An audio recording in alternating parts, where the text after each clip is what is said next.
সবাইকে স্বাগত জানাচ্ছি আজকের অনলাইন লাইভ ক্লাসে সবাইকে স্বাগত জানাচ্ছি বিব্রেইনারের পক্ষ থেকে। আমি খুবই দুঃখিত যে আজকে একটু লেট করে ফেলেছি। আমি আজকে খুবই লেট হয়ে গেল, এই জন্য আমি আবারও সরি বলছি সবাইকে। এবং আজকের ক্লাসটি খুবই ইনফরমেটিভ হতে যাচ্ছে। সবাইকে শেষ পর্যন্ত ক্লাসটি দেখবার জন্য আহ্বান করছি। এই মুহূর্তে 114 জনকে আমি দেখছি যে তারা আমাকে আমরা ইতিমধ্যে লাইভ হয়ে গেছে, আমাকে 114 জন দেখছে। খুবই ইন্টারেস্টিং এবং আমি মনে করি যে আজকের ক্লাসটি খুবই ইনফরমেটিভ হবে। তো আমাকে একটু জানাবেন যে কে কোথা থেকে দেখছেন। আমি সবাইকে, অনেকেই আমাকে সালাম জানাচ্ছে, আসসালামু আলাইকুম, আদাব জানিয়েছে। আমি জানতে চাই একটু কে কোথায় থেকে দেখছে, একটু যদি আমরা উল্লেখ করি। সময় আছে, লেট হয়েছে আধা ঘন্টা, তো তাতে কি, আমরা তো হচ্ছে আরো পেছনে থাকবো, মানে কি বলে, আমরা আমরা হচ্ছে যে আরো হচ্ছে যে কি বলে নির্ধারিত সময়ে আমরা সময়ের থেকে আমরা অতিরিক্ত সময়ের দিকে আরো আগাবো, যেন ক্লাসটা আমাদের হচ্ছে যে কোনোভাবেই কমতি না থাকে ক্লাসে। ঠিক আছে? সো প্রচুর ইনফরমেশন জানবো, যেগুলো নার্সিং ভর্তি পরীক্ষায় খুবই গুরুত্বপূর্ণ। আমি সব সময়ই একটা জিনিস মনে করি যে সাধারণ জ্ঞানের ক্লাসটি হচ্ছে সাধারণ জ্ঞানের ক্লাস মানে হচ্ছে ইনফরমেশনের হিউজ হচ্ছে যে কি বলবো যে তথ্যের সাগর বাংলায় যদি আমি বলি।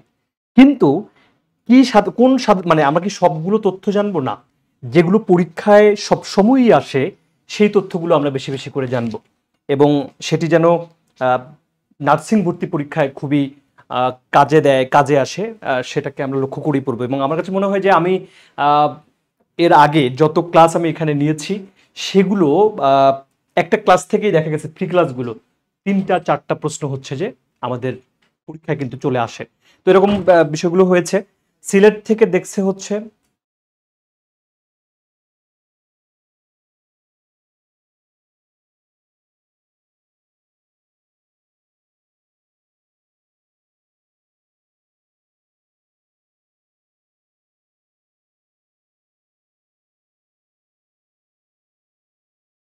ওকে। এখন অনেকেই আমাকে দেখছো। সিলেট থেকে দেখছে হচ্ছে তানজিনা আক্তার, এবং সুনামগঞ্জ থেকে দেখছে হচ্ছে রুহানা আক্তার রুবি, বরিশাল থেকে দেখছে জ্যোতি হালদার, আফরোজা অরিন দেখছে কি থেকে দেখছে এটা, মান্ডা থেকে দেখছে, ঝরাপাতা দেখছে লালমনিরহাট থেকে, আমার পাশের জেলা কুড়িগ্রাম আমার বাড়ি, চট্টগ্রাম থেকে দেখছে আম, সরস্বতী দাস, এবং হচ্ছে নাদিয়া নিশি দেখছে বরিশাল থেকে, লাকি দেখছে সিলেট থেকে, মুন তাহা দেখছে হচ্ছে কিশোরগঞ্জ থেকে সম্ভবত, এবং কুড়িগ্রাম থেকে দেখছে মাহফুজুর রহমান, আমার বাসা কুড়িগ্রাম, শিরিন আক্তার, থ্যাংক ইউ শিরিনকে, এবং দেখছে হচ্ছে সুমাইয়া, তারপরে হচ্ছে স্বপ্না টাঙ্গাইল থেকে, হ্যাঁ, সৌদিয়া দেখছে হচ্ছে টঙ্গী থেকে। এই মুহূর্তে 174 জন, এতজনকে পাবো আসলে কি বলবো, মানে অনেক মানুষকে আজকে পেয়েছি। ঠিক আছে, আমরা হচ্ছে আজকের যে ক্লাস সেটা শুরুর আগে আমি আমার পরিচয়টা তো অনেকেই আমাকে জানে, এবং যারা নতুন ক্লাস আজকে দেখছে, আমার নাম হচ্ছে আবু সাঈদ ইসিয়াম। আমি ঢাকা বিশ্ববিদ্যালয় থেকে পড়াশোনা শেষ করেছি গণযোগাযোগ ও সাংবাদিকতায়। আমি দীর্ঘদিন সাধারণ জ্ঞানের উপর ক্লাস নিচ্ছি বিভিন্ন প্ল্যাটফর্মে, এবং নার্সিংয়ের সর্ববৃহৎ প্ল্যাটফর্ম এই বিব্রেইনারে আমি শুধু বিব্রেইনারে আমি নার্সিংয়ের জন্য পড়াই। অন্যান্য কোচিং সেন্টারগুলোতে বিশ্ববিদ্যালয় এবং বিভিন্ন চাকরির পরীক্ষার্থীদেরকে আমি পড়াই। ওকে, আমাদের এইটা আসলে আজকের যে কোর্সটা, মানে আজকের যে ক্লাসটা, এই ক্লাসটা তো ইনফরমেটিভ হবে। এবং আমি একটা বিষয় জানিয়ে রাখি, আমাদের কিন্তু nursing first timer full course 2025-26-এর যে ব্যাচ, সেটাতে কিন্তু ভর্তি চলছে। এবং তোমরা অনেকেই জানো যে হচ্ছে বাংলাদেশের সর্ববৃহৎ নার্সিং প্ল্যাটফর্ম কিন্তু বিব্রেইনার, মানে ভর্তির প্ল্যাটফর্ম, এবং এটার প্রমাণ আমরা ইতিমধ্যে বহুবার দিয়েছি। এবং খুব সম্ভবত বলতে কি, মানে খুবই বাস্তব কথা হলো যে আমরা এবছর সব থেকে, মানে অন্যান্য কোচিংয়ের থেকে আমাদের এখান থেকে চান্স পাওয়ার সংখ্যাটা কিন্তু অনেক বেশি। সো তোমরা হচ্ছে খোঁজ নিয়ে দেখতে পারো, এবং তোমরা বাস্তবেই তোমরা হচ্ছে তোমার আশেপাশে যারা নার্সিংয়ে চান্স পেয়েছে তাদের সাথে কথা বলো, দেখবা যে আমাদের কোচিং থেকে সব থেকে চান্স প্রাপ্ত শিক্ষার্থীর সংখ্যা কিন্তু অনেক বেশি। তো সেই জন্য বলবো যে তোমরা যারা ফার্স্ট টাইমার এবং সেকেন্ড থার্ড টাইমারদের জন্য তো আমাদের হচ্ছে ভর্তি চলছে, এবং ফার্স্ট টাইমার ব্যাচের জন্য আমাদের এখনই কিন্তু ভর্তি চলছে। এবং এখনো যদি তুমি ভর্তি হও, তাহলে আমাদের যে সব ধরনের সুবিধা নার্সিং ভর্তি কোচিংয়ের এখানকার সবগুলো কিন্তু তুমি পেয়ে যাবা। ওকে, সো তোমরা দেরি না করে ভর্তি হয়ে যাও। এবং এখানে দেখো যে আমরা কিন্তু হচ্ছে ভর্তি হলেই 11টি বই কিন্তু আমরা ফ্রি দিচ্ছি এবং টি শার্ট ফ্রি দিচ্ছি। ওকে, এবং এছাড়াও আমাদের অন্য যত সুবিধা আছে তুমি কিন্তু নার্সিং ফার্স্ট টাইমার ফুল কোর্সে ভর্তি হলে কিন্তু তুমি এটা পেয়ে যাবা। এবং দেখো নার্সিং সেকেন্ড ও থার্ড টাইমার যারা আছো তাদের জন্য ফুল কোর্স 2026 আমাদের এটাও কিন্তু হচ্ছে ভর্তি চলছে, মানে থার্ড টাইমার এবং সেকেন্ড টাইমারদের জন্য। সো তোমরা আর দেরি না করে কিন্তু হচ্ছে এখানে ভর্তি হয়ে যেতে পারো। এবং 11টি বই নার্সিং বই কিন্তু তুমি একদম ফ্রি পাবা, এবং যে বইগুলো কিন্তু আমরাই লিখেছি, মানে এখানে যারা আমরা অভিজ্ঞ শিক্ষক মণ্ডলী আছি তাদের হাতে লেখা কিন্তু এই বইগুলি। সো এই বইগুলো তোমাদের জন্য অনন্য এক উপহার হিসেবে সামনে থাকবে বলে আমি বিশ্বাস করছি এবং মনে করি। Okay, diploma midwifery nursing second ও third timer batch full course 2026 এইটাও কিন্তু আমাদের হচ্ছে যে এনরোল হয়ে যাবে। তোমরা হচ্ছে যে তোমরা এটাতেও হচ্ছে ভর্তি হতে পারো। সো আমাদের তাহলে আমি কি বলবো, ফার্স্ট টাইমার কোর্সে ভর্তি চলছে, আমাদের সেকেন্ড এবং থার্ড টাইমার কোর্সে ভর্তি চলছে, এবং নার্সিং সেকেন্ড ও third timer batch full course 2026 এই কোর্সেও কিন্তু ভর্তি চলছে। এবং তুমি ভর্তি হওয়া মানেই তুমি কিন্তু হচ্ছে 11টির মতো বই তুমি একদম ফ্রি পাবা। এবং তুমি দেখো যে এবারে সরকারি নার্সিংয়ে প্রায় 1620 প্লাস আমরা মানে চান্স দেখিয়েছি, যারা কিনা গোটা বাংলাদেশের স্বনামধন্য নার্সিং সরকারি কলেজগুলোতে পড়াশোনার সুযোগ পেয়েছে।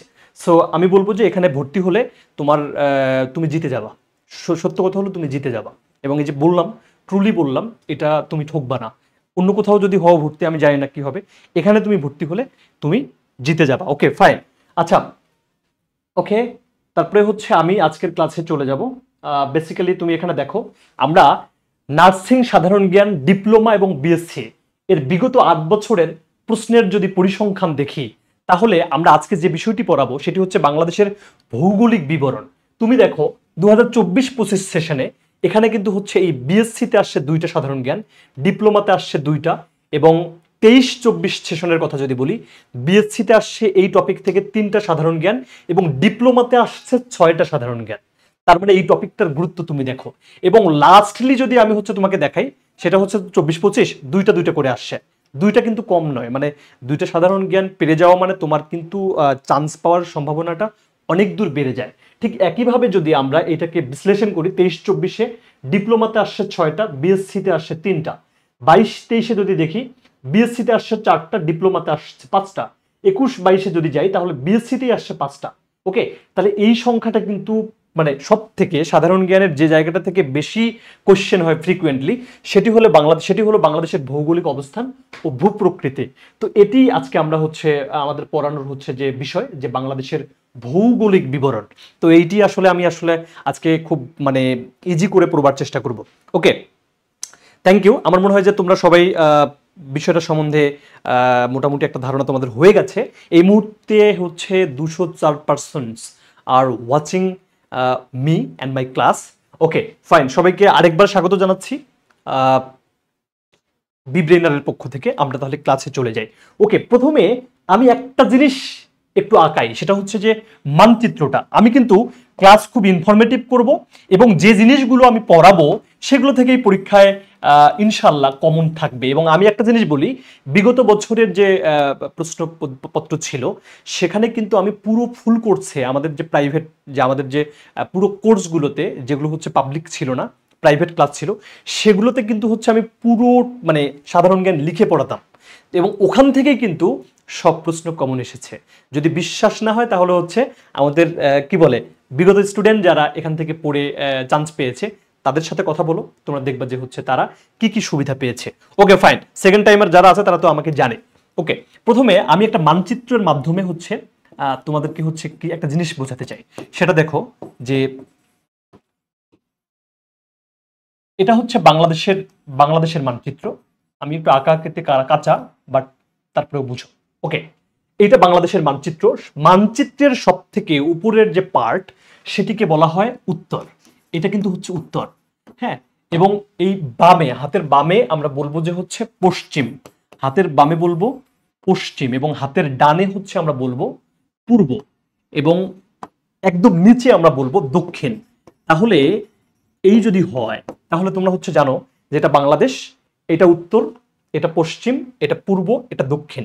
তুমি যখন খাতায় এই মানচিত্রটা আঁকছো তখন তোমার একদম উপরের দিকে কিন্তু উত্তর, মানে তুমি তোমার মতো করে খাতাটাকে সামনে ধরো, তাহলে উপরে ভাববা উত্তর, নিচে তোমার একদম খাতার নিচের দিকে ভাববা দক্ষিণ, হাতের বামে ভাববা হচ্ছে তুমি পশ্চিম, এবং হাতের ডানে তুমি ভাববা পূর্ব। Okay fine. এখন এটা আমি কেন আঁকালাম? এটা আমি আঁকালাম, আমি যে জিনিসটা এখন তোমাদের জানাতে চাই সেটি হচ্ছে যে প্রাচীন জনপদটা থেকে প্রশ্ন আসে। তোমরা আমি যে সাব টপিকগুলো লিখবো এটা খাতার মধ্যে লিখে নিতে পারো। প্রাচীন জনপদ, এই প্রাচীন জনপদ থেকে কিন্তু প্রতি বছরেই এখান থেকে প্রশ্ন হয়। প্রাচীন জনপদটা আমরা এখানে বুঝবো, প্রাচীন জনপদ। ওকে, তাহলে এই প্রাচীন জনপদ পড়তে হলে আমি একটা জিনিস তোমাদের বলতে চাই, এই যে এই জায়গাটা এটা কিন্তু হচ্ছে সিলেট অঞ্চল। কি অঞ্চল? সিলেট অঞ্চল। দেখো এই জায়গাটা কিন্তু সিলেট, বেসিক্যালি এই জায়গাটা কোন অঞ্চল? সিলেট অঞ্চল। এই যে এই জায়গাটা হচ্ছে সিলেট অঞ্চল। সিলেট কি? এটা সিলেট অঞ্চল। ওকে, আর এই জায়গাটা বেসিক্যালি হলো চট্টগ্রাম অঞ্চল, পার্বত্য চট্টগ্রাম এবং চট্টগ্রাম। কি? চট্টগ্রাম এবং পার্বত্য চট্টগ্রাম, চট্টগ্রাম ও পার্বত্য চট্টগ্রাম। আচ্ছা, পার্বত্য চট্টগ্রামে কয়টা জেলা আছে কেউ কি বলতে পারবা? পার্বত্য চট্টগ্রামে কয়টা জেলা আছে কেউ কি কমেন্টে জানাতে পারবা? পার্বত্য চট্টগ্রামে কয়টা জেলা আছে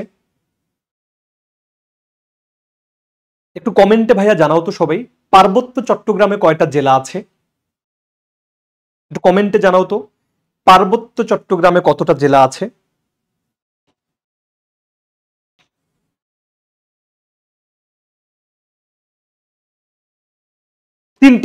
তিনটি জেলার নাম কি কি কেউ বলতে পারবা? পার্বত্য চট্টগ্রামের জেলা আসলে তিনটা। পার্বত্য চট্টগ্রামের তিনটা জেলার মধ্যে প্রথমটা হলো খাগড়াছড়ি। খাগড়াছড়ি এটা কিন্তু পরীক্ষায় আসতে পারে। পার্বত্য চট্টগ্রামের তিনটি জেলার নাম কি? এক হলো খাগড়াছড়ি, দুই হলো রাঙামাটি এবং তিন হলো বান্দরবান। এই তিনটা জেলাকে বলা হয় পার্বত্য চট্টগ্রাম। এই তিনটা জেলাকে বলা হয় পার্বত্য চট্টগ্রাম। এই তিনটা জেলাকে কি বলা হয়? পার্বত্য চট্টগ্রাম বলা হয়। এবং এই পার্বত্য চট্টগ্রামে এক ধরনের চাষাবাদ হয়, সেই চাষাবাদের নাম কি তোমরা বলতে পারবা? এই পার্বত্য চট্টগ্রামে যারা বসবাস করে, বেসিক্যালি এই পার্বত্য চট্টগ্রামে কিন্তু ক্ষুদ্র নৃগোষ্ঠীদের বসবাসটা বেশি। বেসিক্যালি চাকমা, মারমা, ত্রিপুরা, তারপর হচ্ছে বম, ওকে, তারপরে হচ্ছে তৈনচঙ্গা, এদের কিন্তু বসবাসটা এখানে। এই পার্বত্য চট্টগ্রামের জনগোষ্ঠী একটা চাষাবাদ করে, তাদের পাহাড়ে এক ধরনের চাষ হয়, সেই চাষটার নাম কি তোমরা বলতে পারবা?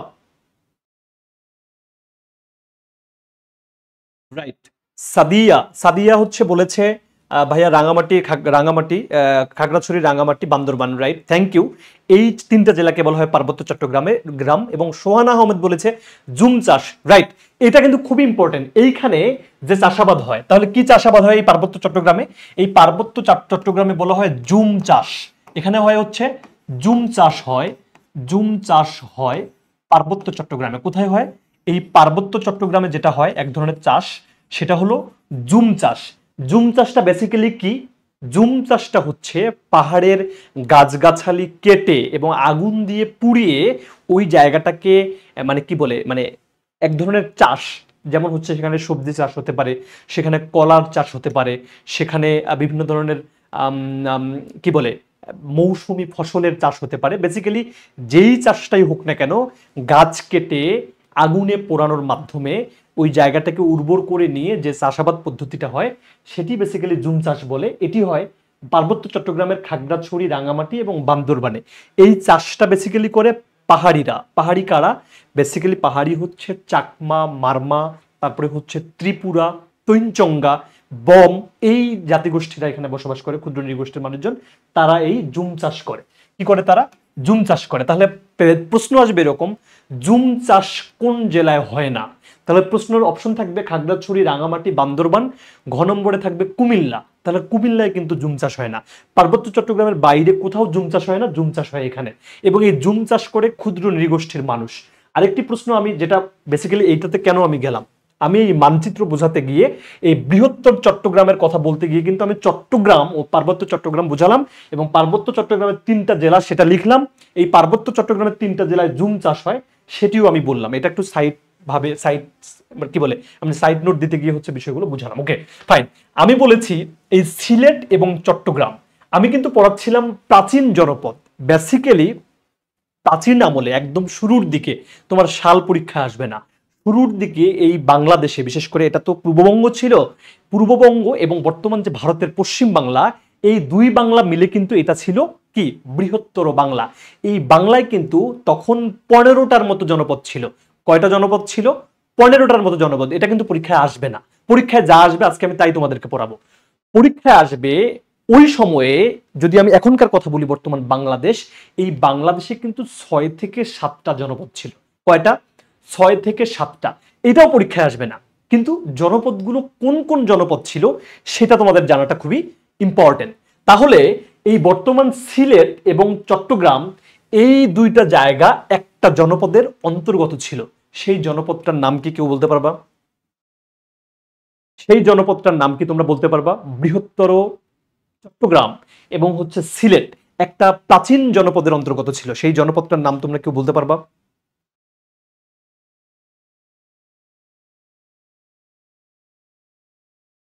পনেরোটা পরীক্ষা আসবে না, আমি যা পরীক্ষা আসবে তাই বোঝাতে চাচ্ছি। বেসিক্যালি এই জনপদটার নাম ছিল হরিকেল। এই যে হলুদ জায়গাটা আছে না, এই হলুদ জায়গাটা দেখো, এই হলুদ জায়গাটা ছিল হরিকেল জনপদের অন্তর্গত। কি জনপদের অন্তর্গত? তাহলে কি হরিকেল জনপদ। আমরা পড়বো কি হরিকেল জনপদ। হরিকেল জনপদ, হরিকেল জনপদ। এই হরিকেল জনপদ পদের অন্তর্গত অন্তর্গত ছিল অন্তর্গত ছিল অন্তর্গত ছিল অন্তর্গত ছিল হলো এক, এই হরিপদ জনপদের অন্তর্গত ছিল 1 নম্বরে হচ্ছে সিলেট। কি ছিল? সিলেট। এবং আমি ব্র্যাকেটে লিখলাম বৃহত্তর সিলেট। ওকে, বৃহত্তর মানে কি? সিলেটে কিন্তু 4টা জেলা আছে। একটা হচ্ছে সুনামগঞ্জ, সিলেট নিজেই একটা, মৌলভীবাজার এবং হবিগঞ্জ। মৌলভীবাজার, হবিগঞ্জ, সিলেট নিজেই এবং হচ্ছে সুনামগঞ্জ, এই 4টা জেলাকে বলা হয় বৃহত্তর সিলেট। তাহলে এই বৃহত্তর সিলেট তো বর্তমান না, এটার প্রাচীনকালে যখন জনপদে বিভক্ত ছিল এই বাংলা, তখন এই জনপদটার নাম ছিল হরিকেল জনপদ। তাহলে 2 নম্বরে ছিল পার্বত্য চট্টগ্রাম। কি ছিল? চট্টগ্রাম ও পার্বত্য চট্টগ্রাম। কি বলবো? চট্টগ্রাম ও পার্বত্য চট্টগ্রাম। চট্টগ্রাম ও পার্বত্য চট্টগ্রাম। চট্টগ্রাম চট্টগ্রাম ও পার্বত্য চট্টগ্রাম। পার্বত্য চট্টগ্রাম। তাহলে আমরা হরিকেল সম্বন্ধে একটা ধারণা পেলাম, এবং হরিকেলটা কিন্তু কোথায় আমি কিন্তু এটা ইতিমধ্যে দেখিয়েছি। হরিকেলটা হলো সিলেটে এবং চট্টগ্রাম ও পার্বত্য চট্টগ্রাম। তাহলে আমি বলবো যে সিলেটের পূর্ব নাম একদম জনপদ যখন ছিল তাহলে বলবো সেখানেও ছিল হরিকেল, চট্টগ্রাম ও পার্বত্য চট্টগ্রামেও ছিল হরিকেল। এতটুকু ক্লিয়ার কিনা আমি হচ্ছে জানতে চাই। তাহলে হরিকেল সম্বন্ধে আমার মনে হয় যে হচ্ছে কোনো ধরনের কোনো সংশয় থাকার কথা না। পরীক্ষায় আসবে হরিকেল জনপদ কোথায় ছিল। ক নম্বরে হচ্ছে সিলেট, খ নম্বরে রংপুর, গ নম্বরে রাজশাহী, ঘ নম্বরে খুলনা। তুমি দেখাবা সিলেট। সিলেট অপশনে না থাকলে থাকবে চট্টগ্রাম। ওকে, তাহলে মোটামুটি এটা সম্বন্ধে ধারণা আমার হয়ে গেল। এবার আরেকটা জিনিস আমি পড়বো, সেটি হলো যে সমতট। সেটি কি? সেটি হচ্ছে সমতট। কি পড়বো আমি এখন? সমতট পড়বো।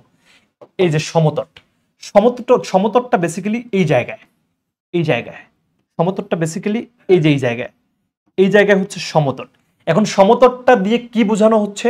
সমতট দিয়ে যেটি বোঝানো হচ্ছে সেটি হলো নোয়াখালী ও কুমিল্লা। নোয়াখালী, এখানে কিন্তু নোয়াখালী আছে এবং এবং কুমিল্লা আছে। কুমিল্লা আছে, কি? কুমিল্লা আছে। পরীক্ষায় আসবে দেখো এই জায়গাটা কিন্তু নোয়াখালী আছে এবং কুমিল্লা আছে। এবার পরীক্ষায় আসবে কি? পরীক্ষায় দেখো এই যে এই জায়গায় কি বুঝিয়েছি আমি, এই জায়গায় একটা জিনিস লিখেছি, হরিকেল জনপদের অন্তর্গত ছিল সিলেট, 2 নম্বরে ছিল চট্টগ্রাম ও পার্বত্য চট্টগ্রাম। এবার আরেকটি জিনিস শিখবো, সেটি হলো যে সমতট জনপদের অন্তর্ভুক্ত ছিল কোন জেলাগুলো। সমতট জনপদের। বেসিক্যালি এই জনপদের যে ধারণাটা, এটা কিন্তু প্রাচীনকালের একদম শুরুর দিকে ছিল। আপাতত কিন্তু আমি সাল পড়াবো না, কারণ এটা জানার দরকার নেই, যা আসে তাই জানতে হবে। আমি অতিরিক্ত তথ্য কেন জানবো? আজকের ফ্রি ক্লাসে যে জায়গাগুলো থেকে প্রশ্ন হয় আমি তাই পড়াবো, আমি কিন্তু খুব ডিটেইলে গিয়ে পড়াবো না, কারণ ভাই তোমাকে তো ডিটেইলে জানার দরকার নেই। বিএসসি নার্সিং এ প্রশ্ন হবে 10টা সাধারণ জ্ঞানের, আর ডিপ্লোমাদের জন্য প্রশ্ন হবে 20টা, এবং সেখানে যে প্রশ্নগুলো হবে সেগুলো আমি জানি কোন জায়গা থেকে তারা প্রশ্ন করে। প্রশ্নগুলো একদমই যেগুলো না জানলেই নয়, সেই জায়গাগুলো থেকে প্রশ্ন হয়। সো তোমাকে ডিটেইলে পড়তে হবে না। ক্লাসেও আমি যখন পড়াই তখন যে জায়গাগুলো থেকে প্রশ্ন হয় সেগুলোই বারবার আমি রিপিট করি। Okay fine. তাহলে সমতট জনপদ, সমতট জনপদ, সমতট জনপদ এর অন্তর্গত ছিল, এর অন্তর্গত ছিল, অন্তর্গত ছিল, অন্তর্গত ছিল হলো যে অন্তর্গত ছিল। তাহলে কি কি অন্তর্গত ছিল? এক নম্বর হলো, আমি এবার বলবো, এক নম্বর হলো নোয়াখালী, নোয়াখালী, সরি এটা 2 নাম্বার দাও। নোয়াখালী ছিল 2-এ, আর একে ছিল হলো তোমার কুমিল্লা। কি? কুমিল্লা, কুমিল্লা এবং নোয়াখালী।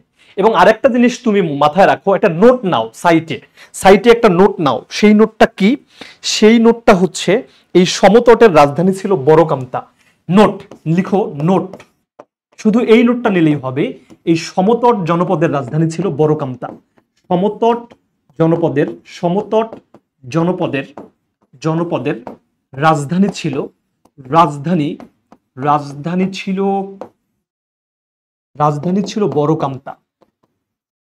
বড়কামতা কি ছিল? বড়কামতা, যেটি কিনা এটি কুমিল্লায় অবস্থিত। এই বড়কামতা কোথায়? বর্তমানে কুমিল্লায় অবস্থিত। এই জন্য ব্র্যাকেটে লিখলাম এই বড়কামতাটা কুমিল্লায়। এটা আমি জাস্ট ব্র্যাকেটে লিখে দিলাম কুমিল্লায়, এটা কিন্তু কুমিল্লায় রয়েছে। আচ্ছা, এতটুকু যারা, মানে এতটুকু তোমরা ক্লিয়ার কিনা আমাকে বলো তো? যা যা পড়ালাম ক্লিয়ার কিনা? যা পড়ালাম ক্লিয়ার কিনা?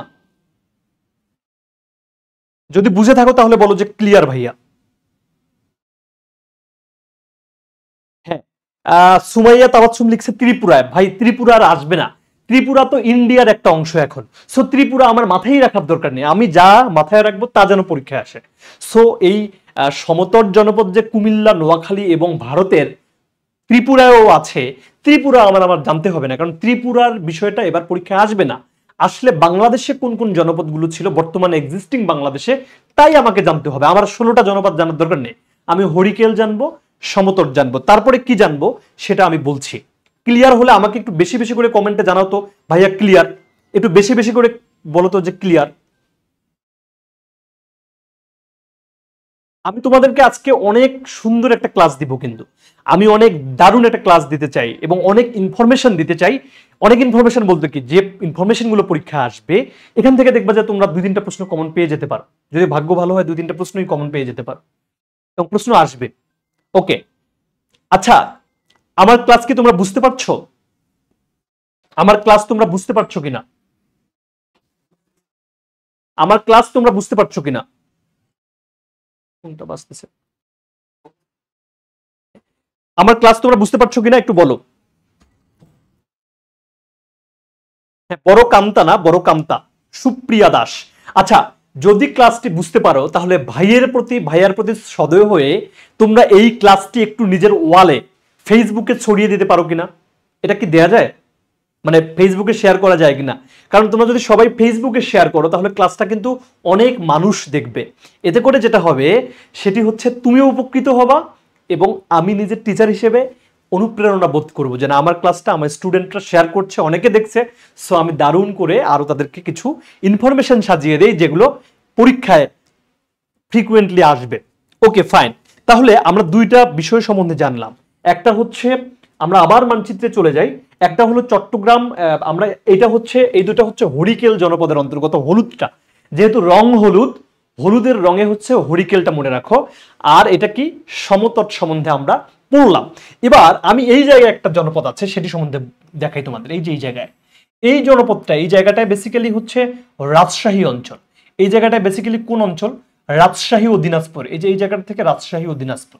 বেসিক্যালি এই জায়গাটায় একটা জনপদ আছে, বৃহত্তর রাজশাহী লিখো, বৃহত্তর রাজশাহী। এই বৃহত্তর রাজশাহী একটা জনপদের অন্তর্গত ছিল। তোমরা কমেন্টে একটু জানাও তো এই বৃহত্তর রাজশাহীটা কোন জনপদের অন্তর্গত ছিল। তোমরা একটু কমেন্টে জানাও তো বৃহত্তর রাজশাহীটা কোন জনপদে ছিল। ও নুপুর তুমি শেয়ার করেছো, thank you thank you. Friend লিস্টের কেউই তো নার্সিং এ পড়ে না। আচ্ছা পড়ুক বা না পড়ুক এটা একটা অবান্তর কোশ্চেন, তোমাকে পড়তে হবে এমন কোনো কথা নেই। তুমি শেয়ার করো, শেয়ার করলে যেটা হবে তোমার একটা ভালো লাগা কাজ করবে। শেয়ারে থাকুক না, এটা কি অপ্রয়োজনীয় জিনিস? খুবই প্রয়োজনীয় জিনিস। কত অপ্রিয় জিনিস নাকি তুমি শেয়ার করো ফেসবুকে, একটা ভালো জিনিস শেয়ার করে দাও। Okay fine. আমরা এখন যদি এখানে একটা নোট নেই, যে আমরা একটা নোট নিব কি, যে হচ্ছে বরেন্দ্র। ওকে কি নিব? বরেন্দ্র জনপদ। এই বরেন্দ্র জনপদ, বরেন্দ্র জনপদ। আচ্ছা এই বরেন্দ্র জনপদের আরেকটা নাম আছে কি জানো? বরেন্দ্র জনপদের আরেকটা নাম হচ্ছে শক্ত মাটির জনপদ। কি? শক্ত মাটির জনপদ। বরেন্দ্র জনপদের আরেকটা নাম হলো শক্ত মাটির জনপদ। এটা কোথায় আছে জানো?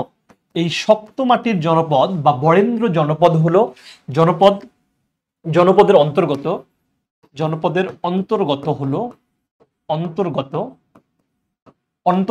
যে অন্তর্গত হলো বৃহত্তর রাজশাহী। অন্তর্গত কি আছে? বৃহত্তর রাজশাহী। বৃহত্তর রাজশাহী। উত্তর কি হবে? বৃহত্তর রাজশাহী। ওকে এই রাজশাহীতে যে জনপদটা রয়েছে সেই জনপদের নাম হলো বরেন্দ্র জনপদ, এবং এই বরেন্দ্র জনপদের আরেক নাম হলো শক্ত মাটির জনপদ। কিসের জনপদ? শক্ত মাটির জনপদ। কম ইনফরমেশন জানবো কিন্তু ওগুলাই যেন পরীক্ষা আসে। তাহলে আমি একটা সিনোপসিস এর পরে আবার তোমাদেরকে দিচ্ছি। ওকে এবার আমরা আরেকটা জিনিস একটু জানি তো, কি সেটা জানবো। সেটা হচ্ছে এই এলাকায় এইখানে আরেকটা জায়গা আছে। এই যে এই জায়গায় আরেকটা জায়গা আছে, এটা হলো যে বগুড়া অঞ্চল। কি অঞ্চল? বগুড়া। কি? বগুড়া। আচ্ছা এটাকে যদি আমি এই পাশে নেই, এটা হলো যে এই জায়গায় যেটা, সেটা হচ্ছে বগুড়া। এটা কি? বগুড়া। বগুড়া। এই বগুড়ায় একটা জনপদ আছে, প্রাচীন জনপদ। বাংলাদেশের সব থেকে প্রাচীনতম জনপদ কোনটি যদি পরীক্ষায় আসে তাহলে তুমি কি বলবা বলো তো? বলবা যে পুন্ড্র জনপদ। কি বলবা? পুন্ড্র জনপদ। পরীক্ষা আসবে যে পুন্ড্র জনপদটা কোথায়। কেউ কি বলতে পারবা পুন্ড্র জনপদটা কোথায়? পুন্ড্র এটার অনেকগুলো নাম আছে। কি কি নাম আমি একটু লিখে দিচ্ছি তোমাদেরকে, তোমাদের জন্য খুবই উপকার হবে। সেটা হচ্ছে যে আমি যদি বলি পুন্ড্র জনপদ, পুন্ড্র জনপদ, পুন্ড্র জনপদের আরো একটা নাম আছে জানো কি? খুব মজা না? পুন্ড্র জনপদ। আবার এটার নাম হচ্ছে পুন্ড্র বর্ধন জনপদ। কি জনপদ? পুন্ড্র বর্ধন জনপদ। পুন্ড্র বর্ধন জনপদ। পুন্ড্র বর্ধন জনপদ। এবং এটাকে আমরা কি বলবো জানো? বাংলার সব থেকে প্রাচীন জনপদ। বাংলার সব থেকে প্রাচীন জনপদ। সব থেকে প্রাচীন জনপদ। আরে হুট করে পরীক্ষায় তো প্রশ্ন আসতে পারে সব থেকে প্রাচীন জনপদ কোনটি? আমরা বলবো পুন্ড্র। ওকে তাহলে কি বললাম? পুন্ড্র জনপদ, পুন্ড্র বর্ধন জনপদ, এবং এটার নামই বাংলার সব থেকে প্রাচীন জনপদ। বাংলার সব থেকে প্রাচীন জনপদ। বাংলার সব থেকে প্রাচীন জনপদ। তাহলে এই জনপদটির নাম কি হবে বলতো? জনপদের অন্তর্গত কি ছিল আমাকে একটু কমেন্টে জানাও দেখি।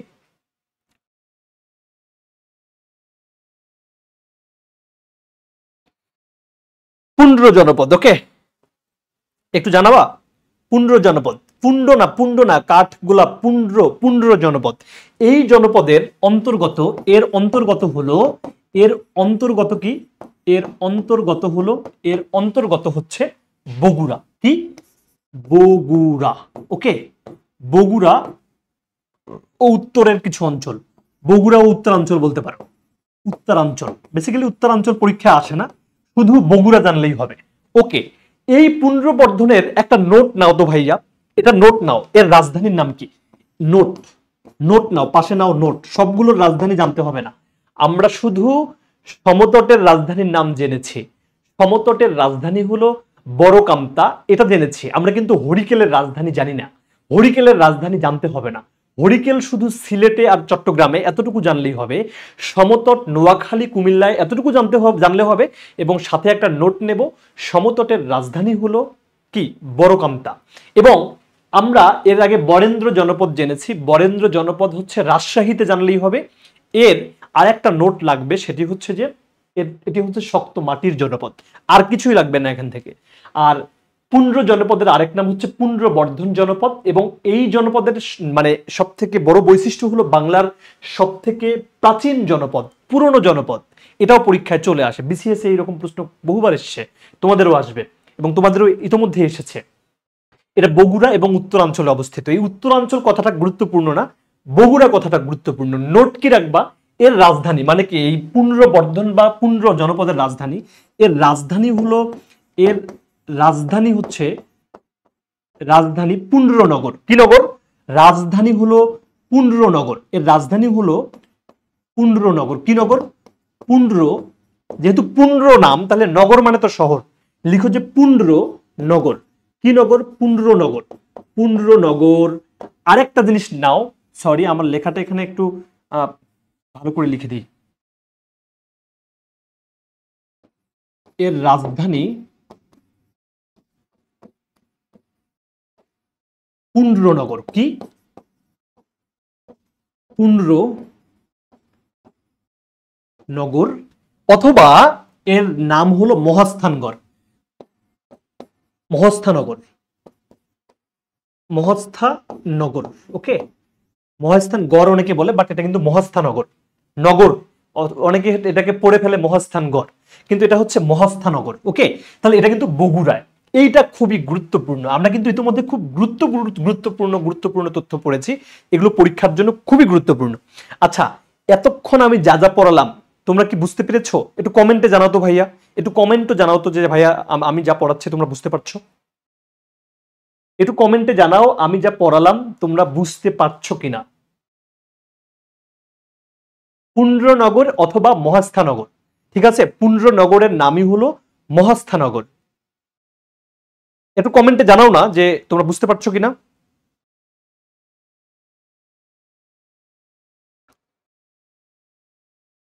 তানি সাহা, জি ভাইয়া বুঝতে পারছি, এবং আয়েশা ইসলাম আশা ক্লিয়ার, শিরিনা আক্তার ক্লিয়ার, বিথি সরকার ক্লিয়ার। পুন্ড্রনগর বা মহাস্থানগর, দারুণ। নাবাহক, ওকে, নাহবাহক। আচ্ছা, তারপরে হচ্ছে জান্নাতের ফুল, বুঝতে পেরেছি। আচ্ছা, আরেকটা বিষয় আমরা এখানে পড়ে ফেলি তো, কি সেটা?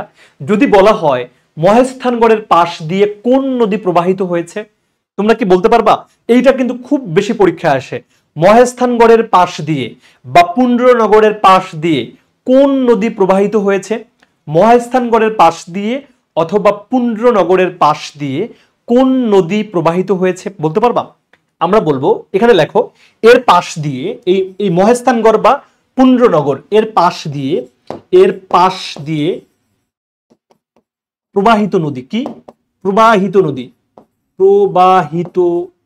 নদী করতোয়া। এর পাশ দিয়ে প্রবাহিত নদীর নাম হলো করতোয়া। খুবই ইম্পর্টেন্ট প্রশ্ন। করতোয়া নদী। করতোয়া কি নদী? করতোয়া নদী। করতোয়া নদী কিন্তু প্রবাহিত হয়েছে এর পাশ দিয়ে। আচ্ছা, তাহলে তোমরা কিন্তু বুঝতে পারো। এবং এরপরে আমরা আরেকটা জিনিস দেখতে চাই, সেটি কি? সেটি হলো এই যে এই জায়গাটা, কোন জায়গাটা? খুব মনোযোগ দিয়ে বুঝতে হবে ভাইয়া। কোন জায়গাটা বুঝতে হবে জানো? তোমাদেরকে দেখাচ্ছি। তোমাদের একটা জিনিস এখানে বুঝতে হবে, সেটি হলো যে এই জায়গাটা, বিশেষ করে এই জায়গাটা, ঠিক আছে? এই জায়গাটা হলো তোমাকে ব্যাপকভাবে বুঝতে হবে, ভালো মতো বুঝতে হবে। এই জায়গাটা এখানে হলো ময়মনসিংহ। কি? বৃহত্তর ময়মনসিংহ। এই জায়গাটা হলো বৃহত্তর ময়মনসিংহ। এই জায়গাটা হলো ঢাকা। কি? ঢাকা। এবং এই জায়গাটা হলো সিলেট এবং খুলনা অঞ্চল, ঠিক আছে? সরি, বরিশাল ও খুলনা অঞ্চল। কোন অঞ্চল? খুলনা অঞ্চল, বরিশাল ও খুলনা। আচ্ছা, এই পুরো যে জায়গাটা, হলুদ লেখাটা বুঝো, ময়মনসিংহ, এটা হচ্ছে ময়মনসিংহ, ঢাকা, বরিশাল ও খুলনা, এই পুরোটা হচ্ছে বঙ্গ জনপদের অন্তর্গত। কিসের অন্তর্গত? বঙ্গ জনপদের অন্তর্গত। বুঝতে পারছো? বঙ্গ জনপদ কিন্তু অনেক বড় একটা জনপদ, সব থেকে বড় জনপদ যেটি সেটি কিন্তু হচ্ছে বঙ্গ জনপদ। এখানের মধ্যে অনেক কিছুই আছে। বর্তমানে ঢাকা কিন্তু এই জনপদের অন্তর্গত। তাহলে আমরা এবার বঙ্গ জনপদ পড়ব। কি জনপদ পড়ব? বঙ্গ জনপদ পড়ব। এটাও কিন্তু পরীক্ষায় চলে আসার মতো একটা জায়গা। আমরা এবার যদি নেই, সেটি হলো পড়ব বঙ্গ জনপদ। বঙ্গ জনপদের অন্তর্গত, জনপদের অন্তর্গত হচ্ছে কি কি? বঙ্গ জনপদের অন্তর্গত হলো কয়েকটা জায়গা। সেটি হচ্ছে অন্তর্গত 1 নম্বর হলো বৃহত্তর ময়মনসিংহ। বৃহত্তর ময়মনসিংহ।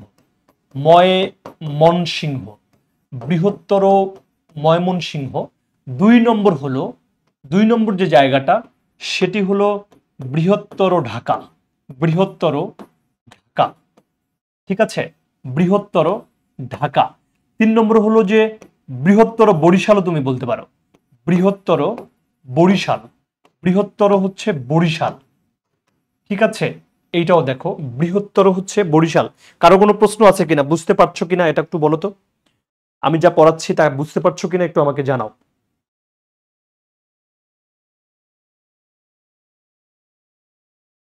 আমরা বলবো কি কুষ্টিয়া বলবো, কুষ্টিয়া অঞ্চল বলবো, ফরিদপুর অঞ্চল বলবো। কুষ্টিয়া ও ফরিদপুর এই জায়গাগুলো বেসিক্যালি বঙ্গ জনপদের অন্তর্গত। এই জায়গাগুলো বেসিক্যালি হচ্ছে বঙ্গ জনপদের অন্তর্গত। কি জনপদের অন্তর্গত? বঙ্গ জনপদের অন্তর্গত। শিলামণি বলেছে হায়, মানে আমাকে হায় বললো নাকি শিলামণি? ওকে, বুঝতে পারছি ভাইয়া। Riyamoni, thank you.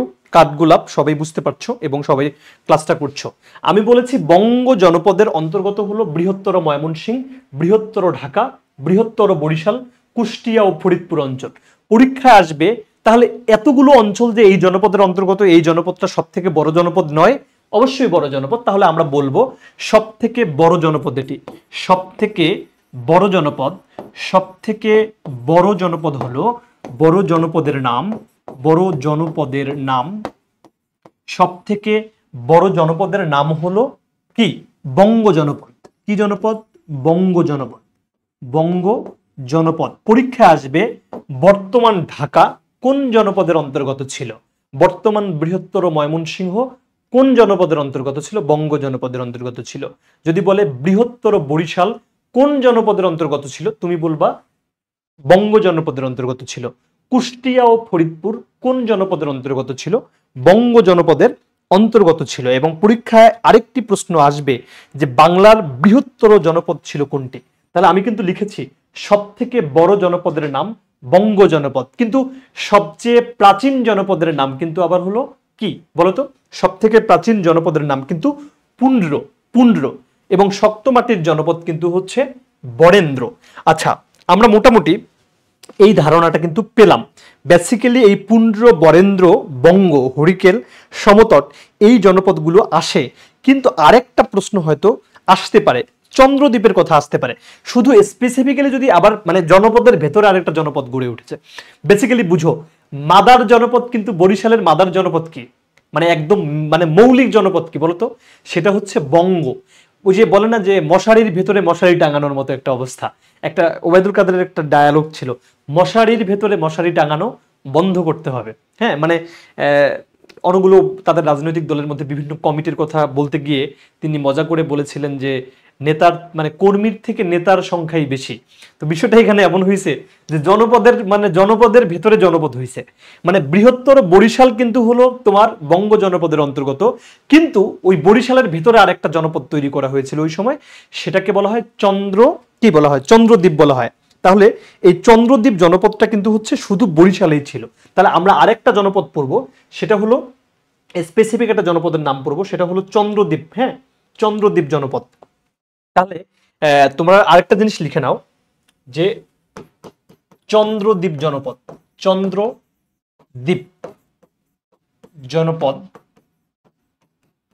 জনপদের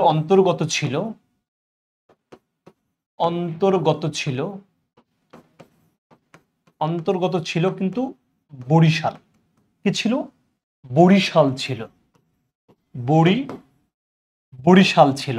আমরা এই জনপদ থেকে না আর কিচ্ছু পড়বো না, জনপদ একদম ভুলে যেতে হবে। এখানে আরো অনেক কিছু আছে, এগুলো পড়ার কোনো দরকার নেই। নার্সিং এর জন্য যা দিলাম তা খুবই খুবই ইম্পর্টেন্ট, এতটুকু পড়লেই হবে, আর জনপদ নিয়ে কোনো কিছু পড়তে হবে না। তোমরা আমাকে বলো আমি এতক্ষণ যা যা পড়ালাম, যা যা বললাম, তোমরা কি বুঝতে পেরেছো? বলো তো। যদি বুঝতে পারো তাহলে আমাকে একটা জিনিস লেখো, ভাইয়া ইয়েস অথবা বুঝতে পেরেছি লেখো। দেখি আমি কমেন্টগুলো পড়তে চাই, কার কার মানে কে কি বুঝতে পেরেছো আর কে কি বুঝতে পারো না। যদি না পারো আমি আবার বলবো। খুলনা আসবে না, খুলনা আসবে না। হ্যাঁ বরিশাল খুলনা লিখতে পারো, তুমি লিখে নিতে পারো, কিন্তু খুলনা আসবে না। একটু বলো তো কারা বুঝতে পেরেছো, একটু আমাকে জানাও তো। ইয়েস, শিলামণি ইয়েস লিখছে, তানির সাহা লিখছে বুঝতে পেরেছি। একটু দ্রুত লিখো তো।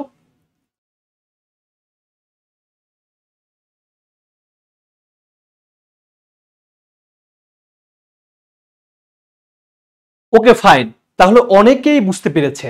আচ্ছা আমি একটা সিনোপসিসটা দেই, সেটা কি? এই সিনোপসিসটা আগে বুঝো, আমি একটা সংক্ষেপে পুরো জিনিসটা তুলে ধরি, ভালো করে বুঝো। প্রাচীন বাংলায় বাংলাদেশটা অনেকগুলো জনপদে বিভক্ত ছিল।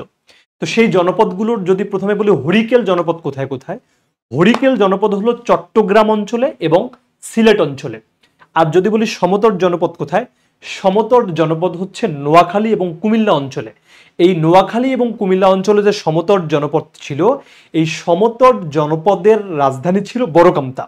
এরপরে আমি যদি বলি হচ্ছে বঙ্গ জনপদ, বঙ্গ জনপদটা বাংলার সব থেকে বড় জনপদ। সেটা কোথায়? বৃহত্তর ময়মনসিংহ, বৃহত্তর ঢাকা, বৃহত্তর ফরিদপুর, বৃহত্তর বরিশাল, কুষ্টিয়া এবং খুলনা অঞ্চল হচ্ছে তোমার বঙ্গ জনপদের অন্তর্গত। এই বঙ্গ জনপদ বাংলার সব থেকে বড় জনপদ। তারপরে যদি আমি বলি সেটি হচ্ছে বগুড়া। এই বর্তমান যে বগুড়া, এটি হচ্ছে আগে ছিল পুন্ড্রনগর জনপদের, পুন্ড্রবর্ধন জনপদের অন্তর্গত অথবা পুন্ড্র জনপদের অন্তর্গত। এই পুন্ড্রবর্ধন অথবা পুন্ড্র, এটার রাজধানী হচ্ছে মহাস্থানগর অথবা পুন্ড্রনগর। এই পুন্ড্রনগর অথবা মহাস্থানগরের পাশ দিয়ে করতোয়া নদী প্রবাহিত হয়েছে। আরেকটা জনপদকে আমরা জানি, সেটি হচ্ছে যে বরেন্দ্র জনপদ, এটি রাজশাহী অঞ্চলে অবস্থিত ছিল। এই বরেন্দ্র জনপদের আরেক নাম হলো শক্ত মাটির জনপদ। তাহলে জনপদ নিয়ে আমার মনে হয় তোমাদের ধারণা ক্লিয়ার হয়ে গেছে। ওকে, তোমাদের ধারণা বোধহয় ক্লিয়ার হয়ে গেছে। আচ্ছা তোমরা আমাকে একটা প্রশ্নের উত্তর দাও তো। প্রশ্ন,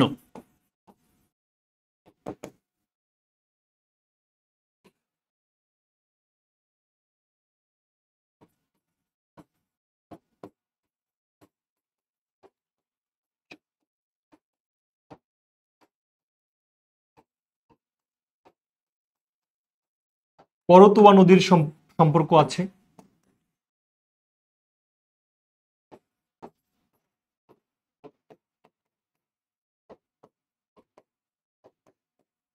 এটার প্রশ্নের উত্তর করবা তোমরা।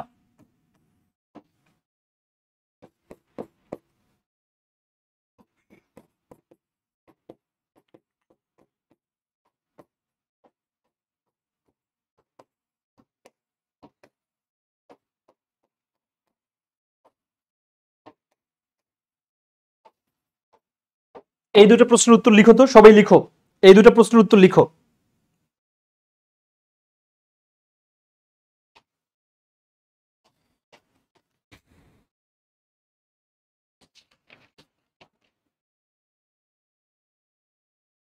এই দুটো প্রশ্নের উত্তর লিখো দেখি। পুন্ড্র, পুন্ড্র, রাইট, দারুণ উত্তর দিয়েছো, অনেকে লিখছো পুন্ড্র এবং পুন্ড্র, তোমরা উত্তর দিচ্ছ। দুইটা প্রশ্ন দিয়েছি, একটা হচ্ছে কোন জনপদের সাথে করতোয়া নদীর সম্পর্ক আছে, আর সমতট জনপদের রাজধানীর নাম কি? পুন্ড্র জনপদ। ওকে, অনেকেই প্রশ্নটির উত্তর দিতে পারছো, থ্যাংক ইউ। আচ্ছা এবার আমি একটা জিনিস তোমাদের পড়াতে চাই, সেটা হচ্ছে বাংলাদেশের নদ নদী থেকে কিছু প্রশ্ন আসে, সেটি আমাদের গুরুত্বপূর্ণ। আর একটা সাব টপিক লিখো, বাংলাদেশের নদ নদী। বাংলাদেশের নদ নদী থেকে প্রশ্ন আসে, বাংলাদেশের নদ নদী, বাংলাদেশের নদ নদী থেকে যে জায়গা থেকে প্রশ্ন হয় সেটা আমি একটু দেখাতে চাই। বাংলাদেশের নদ নদী লিখো যে বাংলাদেশের নদ নদী। আচ্ছা, বেসিক্যালি আমি যে জিনিসটা তোমাদেরকে বলতে চাই সেটি হলো যে বাংলাদেশে বেসিক্যালি নদী আছে হলো যে কয়টা জানো? 57টা নদী আছে। জয়েন্ট বাউন্ডারি নদী, আন্ত সীমান্ত নদী, আন্তঃসীমান্ত নদী। বাংলাদেশে বাংলাদেশে বাংলাদেশে আন্তঃসীমান্ত নদী মানে কি? আন্তঃসীমান্ত নদী বাংলাদেশে আন্তঃসীমান্ত নদী, সীমান্ত নদী, নদীর সংখ্যা 57টি। নদীর সংখ্যা হলো 57টি। আন্তঃসীমান্ত নদী মানে শুধু বাংলাদেশেই থেমে থাকেনি, এই নদী আরো একটি দেশের নদীর মানে আরো একটি দেশের ভেতরে হচ্ছে প্রবেশ করেছে, অথবা অন্য কোনো দেশ থেকে বাংলাদেশে এসেছে। এরকম নদীগুলোকে আমরা আন্তঃসীমান্ত নদী বলি। অনেক নদী আছে, বাট এই 57টাকে বলা হয় একদম মানে নিবন্ধিত মানে নিবন্ধিত বলতে কি মানে খাতা কলমে বাস্তবে একদম মানে যেটাকে কাউন্ট করা হয়, এই 57টা নদীকে বলা হয় আন্তঃসীমান্ত নদী। ওকে, এই আন্তঃসীমান্ত নদী রাইট 1400, বাংলাদেশের মোট নদী এতগুলো, বাট আমি আন্তঃসীমান্ত নদীর কথা বলছি।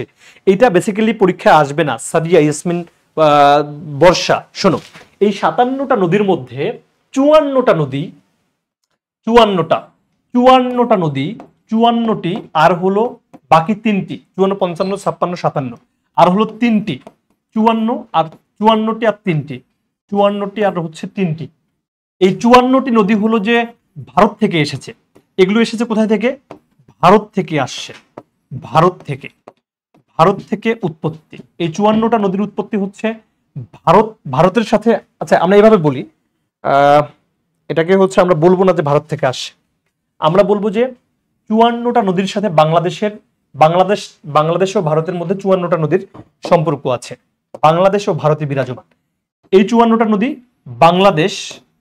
বাংলাদেশ ও ভারতে বিরাজমান বুঝো তো? বিরাজমান মানে আছে, বিরাজমান। ওকে, ভারতে বিরাজমান। আর এই তিনটা হচ্ছে মিয়ানমার থেকে বাংলাদেশে আসছে। কি থেকে আসছে? মিয়ানমার থেকে বাংলাদেশে আসছে। মিয়ানমার থেকে বাংলাদেশে আসছে। বাংলাদেশ মানে কি? বিডি। বাংলাদেশ মানে বিডিতে এসেছে। বিডি মানে তো বুঝো, বাংলাদেশ বিডিতে এসেছে, বিডিতে আসছে।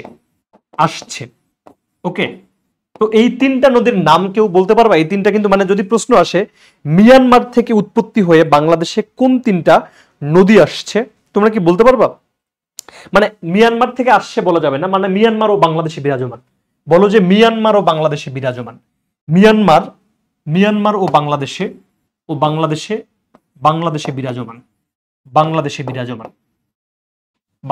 বিরাজমান। এই 3টা নদী হলো আমি বলি, এই 3টা নদী কি কি? একটা হচ্ছে মাতামুহুরী। মাথামুহুরী আমি লিখে দিই। এই 3টা নদী হচ্ছে মাতামুহুরী। এই যে এভাবে লিখে দিই। এই দেখো এই 3টা নদী কি কি? এক হচ্ছে মাথামুহুরী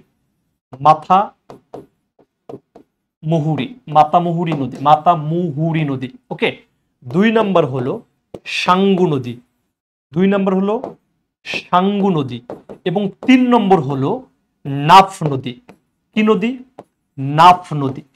এই 3টার সাথে কিন্তু মিয়ানমারের সাথে আমরা এই নদী 3টার মানে কি বলে মানে আমরা পানি বলো বা নদীর জায়গাটা হচ্ছে মিয়ানমারের সাথে আমরা ভাগাভাগি করেছি। প্রশ্ন আসবে নাফ, মাথামুহুরী এবং হলো যে কি সাঙ্গু নদীর হচ্ছে বিরাজমান হলো মিয়ানমার ও বাংলাদেশে। এটা মাতামুহুরী, থ না ত, এটা থ হবে না, হবে ত। আমি আবার লিখে দিচ্ছি মাতামুহুরী। আচ্ছা, তোমরা আমাকে বলো তো নাফ নদীর দৈর্ঘ্য কত? এটা বলতে পারবা? তোমরা আমাকে বলো তো নাফ নদীর দৈর্ঘ্য কত? তোমরা আমাকে একটু বলো তো, জানাও তো নাফ নদীর দৈর্ঘ্য কত? আমাকে একটু জানাবা যে নাফ নদীর দৈর্ঘ্য কত? গুড। সিনহা ভালো উত্তর দিয়েছে। 56 কিলোমিটার। আর কে? 56 কিলোমিটার। এই নাফ নদীর দৈর্ঘ্য হলো 56 কিলোমিটার দৈর্ঘ্য। এই নাফ নদীর দৈর্ঘ্য হলো 56 কিলোমিটার, 56 km। প্রশ্ন আসবে বাংলাদেশ এবং মিয়ানমারকে বিভক্তকারী নদী, সেটি কি? নাফ নদী। তাহলে মোটামুটি এখান থেকে একটা সিনোপসিস হয়ে গেল। এবার আমি আরেকটা জিনিস তোমাদের জানাতে চাই, সেটি হচ্ছে কয়েকটা নদী সম্বন্ধে এবার আমরা জানবো। একটা জানবো আমরা হলো পদ্মা সম্বন্ধে। কি সম্বন্ধে জানবো? পদ্মা। আমরা পদ্মা নদী সম্বন্ধে যদি জানি, এই পদ্মা নদীটা হলো যে পদ্মা নদীটা হচ্ছে এই পদ্মা নদী সম্বন্ধে তোমরা দেখো, এই পদ্মা নদীর উৎপত্তিটা আগে তোমরা বুঝো। পদ্মা নদীর উৎপত্তি কোথায়? এটার উৎপত্তি যদি হচ্ছে আমরা বলি, এই পদ্মা নদীর উৎপত্তি হলো, এই পদ্মা নদীর উৎপত্তি হচ্ছে, তোমরা বলো তো পদ্মা নদীর উৎপত্তি কোথায়? কেউ বলতে পারবা? হিমালয় পর্বতের গঙ্গোত্রী হিমবাহ থেকে। হিমালয় পর্বতের গঙ্গোত্রী নামক হিমবাহ থেকে। গঙ্গোত্রী নামক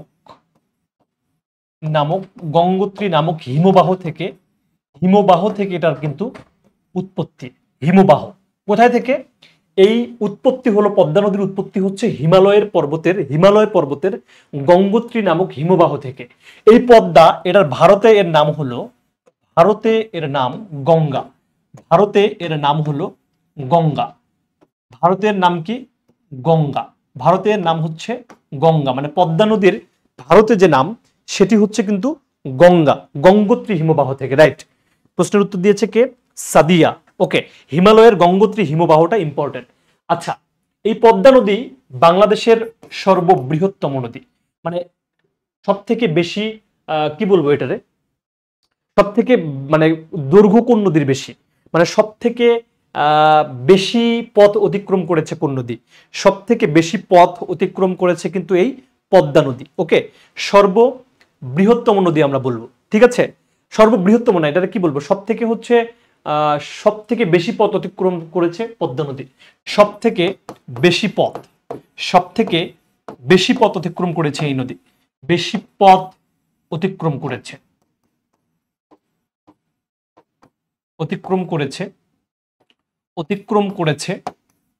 পদ্মা নদী।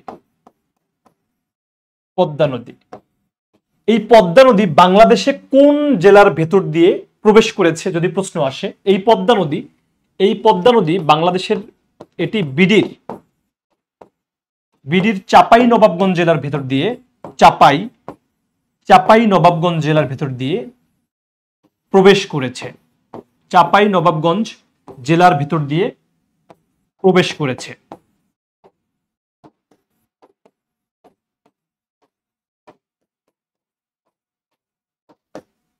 চাপাই নবাবগঞ্জ জেলার ভিতর দিয়ে প্রবেশ করেছে। কি করেছে? প্রবেশ করেছে। ওকে, তার আগে একটা জিনিস বুঝতে হবে। তোমরা বলো তো, তোমরা কি লেখা বুঝতে পারছো কিনা আমাকে একটু জানাও। লেখা বুঝতে পারছো কিনা আমাকে একটু জানাও। দীর্ঘতম নদী, রাইট। হ্যাঁ, দীর্ঘতম নদী বলবো আমরা বলবো কি? অতিক্রম করেছে কি? দীর্ঘ পথ অতিক্রম করেছে মানে কি? সব থেকে বেশি পথ অতিক্রম করেছে মানে দীর্ঘতম নদী। বেশি পথ অতিক্রম করেছে তার মানে কি? ব্র্যাকেটে লিখবো এটি দীর্ঘতম নদী। এটি হলো দীর্ঘতম নদী, এটি হচ্ছে দীর্ঘতম নদী। লেখা বুঝতে পারছো কিনা আমাকে একটু জানাও। আচ্ছা, এটা যদি বুঝতে পারো তাহলে আমরা একটা জিনিস দেখি, সেটি কি? আমরা আরেকবার মানচিত্রটা আঁকবো, এই দরকার আছে এটার। আমরা আরেকবার হচ্ছে মানচিত্রটা দেখব। আমরা আরেকবার যদি মানচিত্র দেখি তাহলে একটা জিনিস আমরা দেখব, সেটা হচ্ছে যে এই যে মানচিত্র, এই মানচিত্রটা আগে তোমাকে আরেকবার বুঝতে হবে।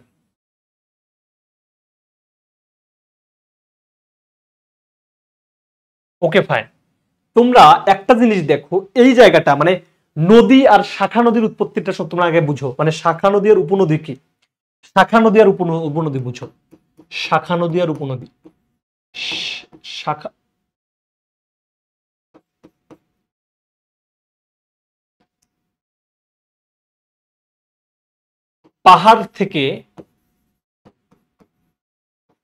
পাহাড় থেকে কোনো ছোট নদী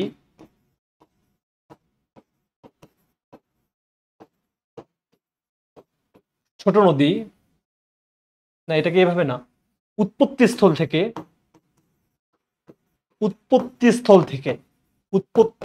থেকে কোন নদী বড় কোন নদীতে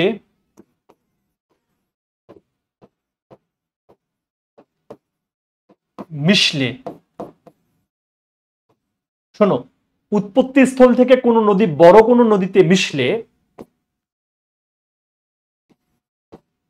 ওই নদীকে বড় নদীটির শাখা নদী বলে, সরি উপনদী বলে।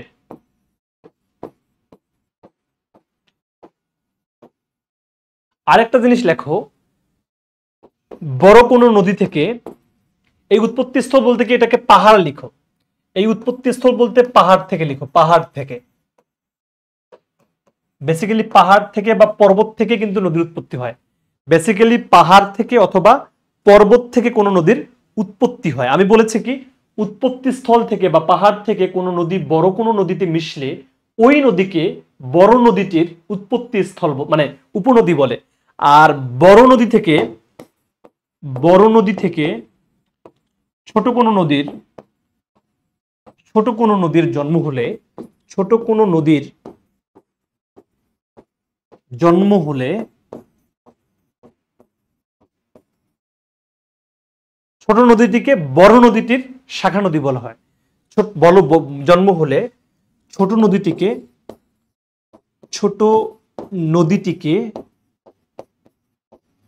বড় নদীটির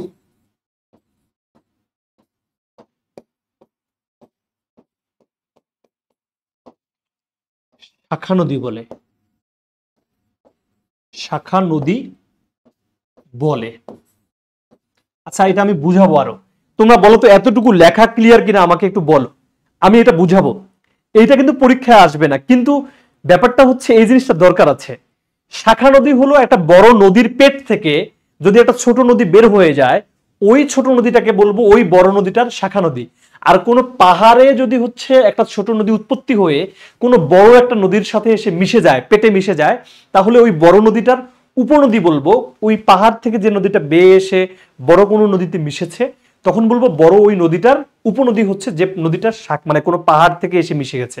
মানে ভালো করে বুঝো, কোনো পর্বত বা পাহাড় থেকে কোনো নদী যদি জন্ম নিয়ে বৃহৎ কোনো নদীর সাথে মিশে যায়, তাহলে বলবো ওই বৃহৎ অথবা বড় নদীটার উপনদী হচ্ছে ওই পাহাড় থেকে ছোট যে নদীটা এসে মিশেছে ওইটাকে।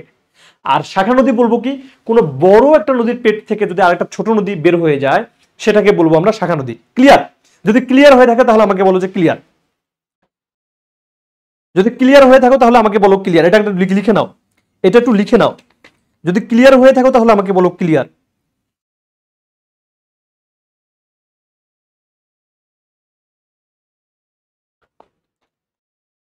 যদি ক্লিয়ার হয়ে থাকো তাহলে আমাকে বলো ক্লিয়ার। ওকে, 160 জন দেখছো, 160 আর watching me and my class. So আমি কিন্তু আরেকবার বলছি যে তোমরা আমার ক্লাসটিকে একটু ছড়িয়ে দাও। খুবই দারুণ একটা ইনফরমেটিভ ক্লাস হচ্ছে, কিন্তু যা যা পরীক্ষা আসবে আমি তাই পড়াবো। আমি অতিরিক্ত তথ্য আজকে দিবই না। আমি মানে এখান থেকে যেন কমন আসে, অতিরিক্ত তথ্য আমি দিব না। আমি অতিরিক্ত তথ্য দিতে চাই না, আমি অতিরিক্ত কোনো তথ্যই দিতে চাই না। যা যা পড়াবো তা থেকে যেন প্রশ্ন চলে আসে, ঠিক আছে? ওকে, আচ্ছা, সবার যদি হয়ে যায় পরিষ্কার, তাহলে একটা জিনিস দেখো তো, আমি একটু আগে কিন্তু তোমাদেরকে এই মানচিত্র কিন্তু আঁকায় দেখাইছি। এখন একটা জিনিস দেখো তো, এই জায়গাটা আছে না, এই জায়গাটার নাম হলো কুড়িগ্রাম। কি এটা? কুড়িগ্রাম। এই জায়গাটার নাম হলো কুড়িগ্রাম। এই ব্রহ্মপুত্র নদ এই কুড়িগ্রাম দিয়ে ঢুকলো। কোন নদ? ব্রহ্মপুত্র নদ। এই যে আসলো। শোনো, ব্রহ্মপুত্রের উৎপত্তি সম্বন্ধে আমি তোমাদের একটা জিনিস দিচ্ছি। ব্রহ্মপুত্র নদীর উৎপত্তি কোথায় হয়েছে? ব্রহ্মপুত্র নদীর উৎপত্তিটা কোথায় হয়েছে যদি তুমি একটু দেখো যে আসলে ব্রহ্মপুত্র নদীর উৎপত্তিটা কোথায় হয়েছে। ব্রহ্মপুত্র নদ বেসিক্যালি, ওকে, এটা হচ্ছে তিব্বতের কৈলাস শৃঙ্গের নিকট মানস সরোবর থেকে, মানে এটা হচ্ছে যে তিব্বতের, এই যে এখানে আমি তথ্যটা দেই, দেখো যে পদ্মা পড়ছো না? শোনো, পদ্মা সম্বন্ধে একটা ধারণা হয়েছে না? এই পদ্মায় কিন্তু আমি আবার আসবো, মানে আমাকে বিভিন্ন জায়গায় আসলে হেঁটে বেড়াতে হবে, না হলে বুঝবা না। এবার আমি আরেকটা জায়গা নেব, সেটা হলো যে তোমার ব্রহ্মপুত্র। ব্রহ্মপুত্র, এই ব্রহ্মপুত্র কুড়িগ্রামের উপর দিয়ে, কুড়িগ্রামের ভেতর দিয়ে বাংলাদেশে প্রবেশ করেছে। ব্রহ্মপুত্র নদ, বেসিক্যালি ব্রহ্মপুত্র কি নদ। ওকে, এটা কিন্তু নদী না। কুড়িগ্রামের ভেতর দিয়ে, কুড়িগ্রামের ভেতর দিয়ে বাংলাদেশে প্রবেশ করেছে, ভেতর দিয়ে বিডিতে প্রবেশ করেছে। কিসে প্রবেশ করেছে? বিডিতে প্রবেশ করেছে। কুড়িগ্রামের ভেতর দিয়ে বিডিতে প্রবেশ করেছে ব্রহ্মপুত্র নদ। ওকে, এবং এটার যে উৎপত্তি স্থল, এটা হচ্ছে তিব্বতের হিমালয়ের কৈলাস শৃঙ্গের নিকট। উৎপত্তি হলো তিব্বতের কৈলাস শৃঙ্গের। এটা কিন্তু খুবই ইম্পর্টেন্ট তথ্য। এই যে তথ্যটা দিচ্ছি খুবই ইম্পর্টেন্ট। কৈলাস শৃঙ্গের নিকট, কৈলাস শৃঙ্গের নিকট মানস সরোবর থেকে, মানস সরোবর থেকে কিন্তু এটার উৎপত্তি হয়েছে। সরোবর থেকে এর উৎপত্তি। এই দুটো তথ্য খুবই ইম্পর্টেন্ট। আচ্ছা, আর দীর্ঘতম নদ, এটি হচ্ছে বাংলাদেশের মানে বিডির দীর্ঘতম নদ। আর দীর্ঘতম নদী হচ্ছে পদ্মা, আর দীর্ঘতম নদ হচ্ছে এইটা বিডির দীর্ঘতম নদ। আমি কিন্তু নদী বলিনি। নদ বেসিক্যালি পুরুষবাচক শব্দ, আর নদী বেসিক্যালি হচ্ছে নারীবাচক শব্দ। কি কারণে কোনটা নদ, কি কারণে নদী, এই গ্রামার তোমাকে জানতে হবে না সাধারণ জ্ঞানে, এটার দরকার নেই এখন। তোমাকে যতটুকু তথ্য দিচ্ছি ততটুকু মনে রাখো, এখান থেকেই পরীক্ষা আসবে। সেই জিনিসটা কেমন, সেটি হচ্ছে আমি বলেছি ব্রহ্মপুত্র নদ কুড়িগ্রামের ভেতর দিয়ে বিডিতে প্রবেশ করেছে। খুব ইম্পর্টেন্ট একটা তথ্য। তিব্বতের কৈলাস শৃঙ্গের নিকট মানস সরোবর থেকে এর উৎপত্তি হয়েছে, এতটুকু মাথায় রাখো। মানস সরোবর হ্রদ থেকে, মানস সরোবর থেকে, মানস সরোবর হ্রদ। ওকে, হ্রদ থেকে এর উৎপত্তি হয়েছে। বিডির দীর্ঘতম নদ। আচ্ছা, এবার আমি তোমাকে যে জিনিসটা এখন দেখাবো সেটি হলো যে, আচ্ছা এটা কি তোলা হয়েছে কিনা দেখো তো, এটা কি তুলতে পেরেছো? নদ নদীর মধ্যে পার্থক্য যে পুরুষ মহিলা, আর কিছু বলবো না, শুধু এতটুকু মাথায় রাখো। মানে পুরুষবাচক একটা শব্দ আর একটা নারীবাচক শব্দ। নদ পুরুষবাচক, নারী হচ্ছে নদীবাচক। শুধু কর্ণফুলী নদ আর হচ্ছে যে ব্রহ্মপুত্র নদ, এটা ছাড়া আর কপোতাক্ষ নদ বাংলাদেশে, এই তিনটা ছাড়া আর অন্য কিছু আসবে না। এখন তুমি ফাহিমা ইসলাম নদ নদীর পার্থক্য নিয়ে এখন রিসার্চ করতে হবে না, পিএইচডি করার দরকার নেই, আগে চান্স পাও। এতটুকু জানো, এখন এতটুকু জানার তোমার দরকার আছে, আপাতত বুঝো। ওকে, আমি এখন এই জায়গায় যাচ্ছি। এই যে তিব্বতের মানস সরোবর, এই জায়গাটায় তিব্বতের মানস সরোবর হয়ে কুড়িগ্রাম হয়ে এই যে ব্রহ্মপুত্র নদটা প্রবেশ করা শুরু করলো। কি শুরু হলো? প্রবেশ করা শুরু করলো। আচ্ছা বলো তো, কোন জেলার ভেতর দিয়ে ব্রহ্মপুত্র নদ বাংলাদেশে প্রবেশ করেছে? আমাকে বলো, কোন জেলার ভেতর দিয়ে ব্রহ্মপুত্র নদ বাংলাদেশে প্রবেশ করেছে? কোন জেলার ভেতর দিয়ে ব্রহ্মপুত্র নদ বাংলাদেশে প্রবেশ করেছে? একটু কমেন্টে বলো তো, কোন জেলার ভেতর দিয়ে ব্রহ্মপুত্র নদ বাংলাদেশে প্রবেশ করেছে, একটু জানাও তো, কমেন্টে জানাও কোন জেলার ভেতর দিয়ে ব্রহ্মপুত্র নদ বাংলাদেশে প্রবেশ করেছে। একজন উত্তর দিচ্ছ না কেন? দীর্ঘতম নদী হচ্ছে ভাইয়া শিরিনা আক্তার, সেটা হলো যে দীর্ঘতম হলো পদ্মা নদী, আর দীর্ঘতম নদ হচ্ছে ব্রহ্মপুত্র নদ। কুড়িগ্রাম, রাইট। শাবনাজ বিনতে রিপন, কুড়িগ্রাম। এবং তাপু কি লিখছে এটা, তাপ্তুন নাহার, এটা নাম কুড়িগ্রাম। ওকে, তারপরে হচ্ছে লিখছে হচ্ছে সাদিয়া, সে লিখছে কুড়িগ্রাম, এবং অনেকেই লিখছে কুড়িগ্রাম। ফাহিমা কুড়িগ্রাম, তারপর জামির কুড়িগ্রাম, লিপু মজুমদার কুড়িগ্রাম, রাইট। কুড়িগ্রামের ভেতর দিয়ে এই যে ঢুকলো, এই দেখো এই যে ঢুকলো, দেখছো ঢুকতেছে কিন্তু। 1787 সালে এই জায়গাটা হলো জামালপুর। এই জায়গাটা কি? এই জায়গাটার নাম হলো জামালপুর। কি জায়গাটার নাম? জামালপুর।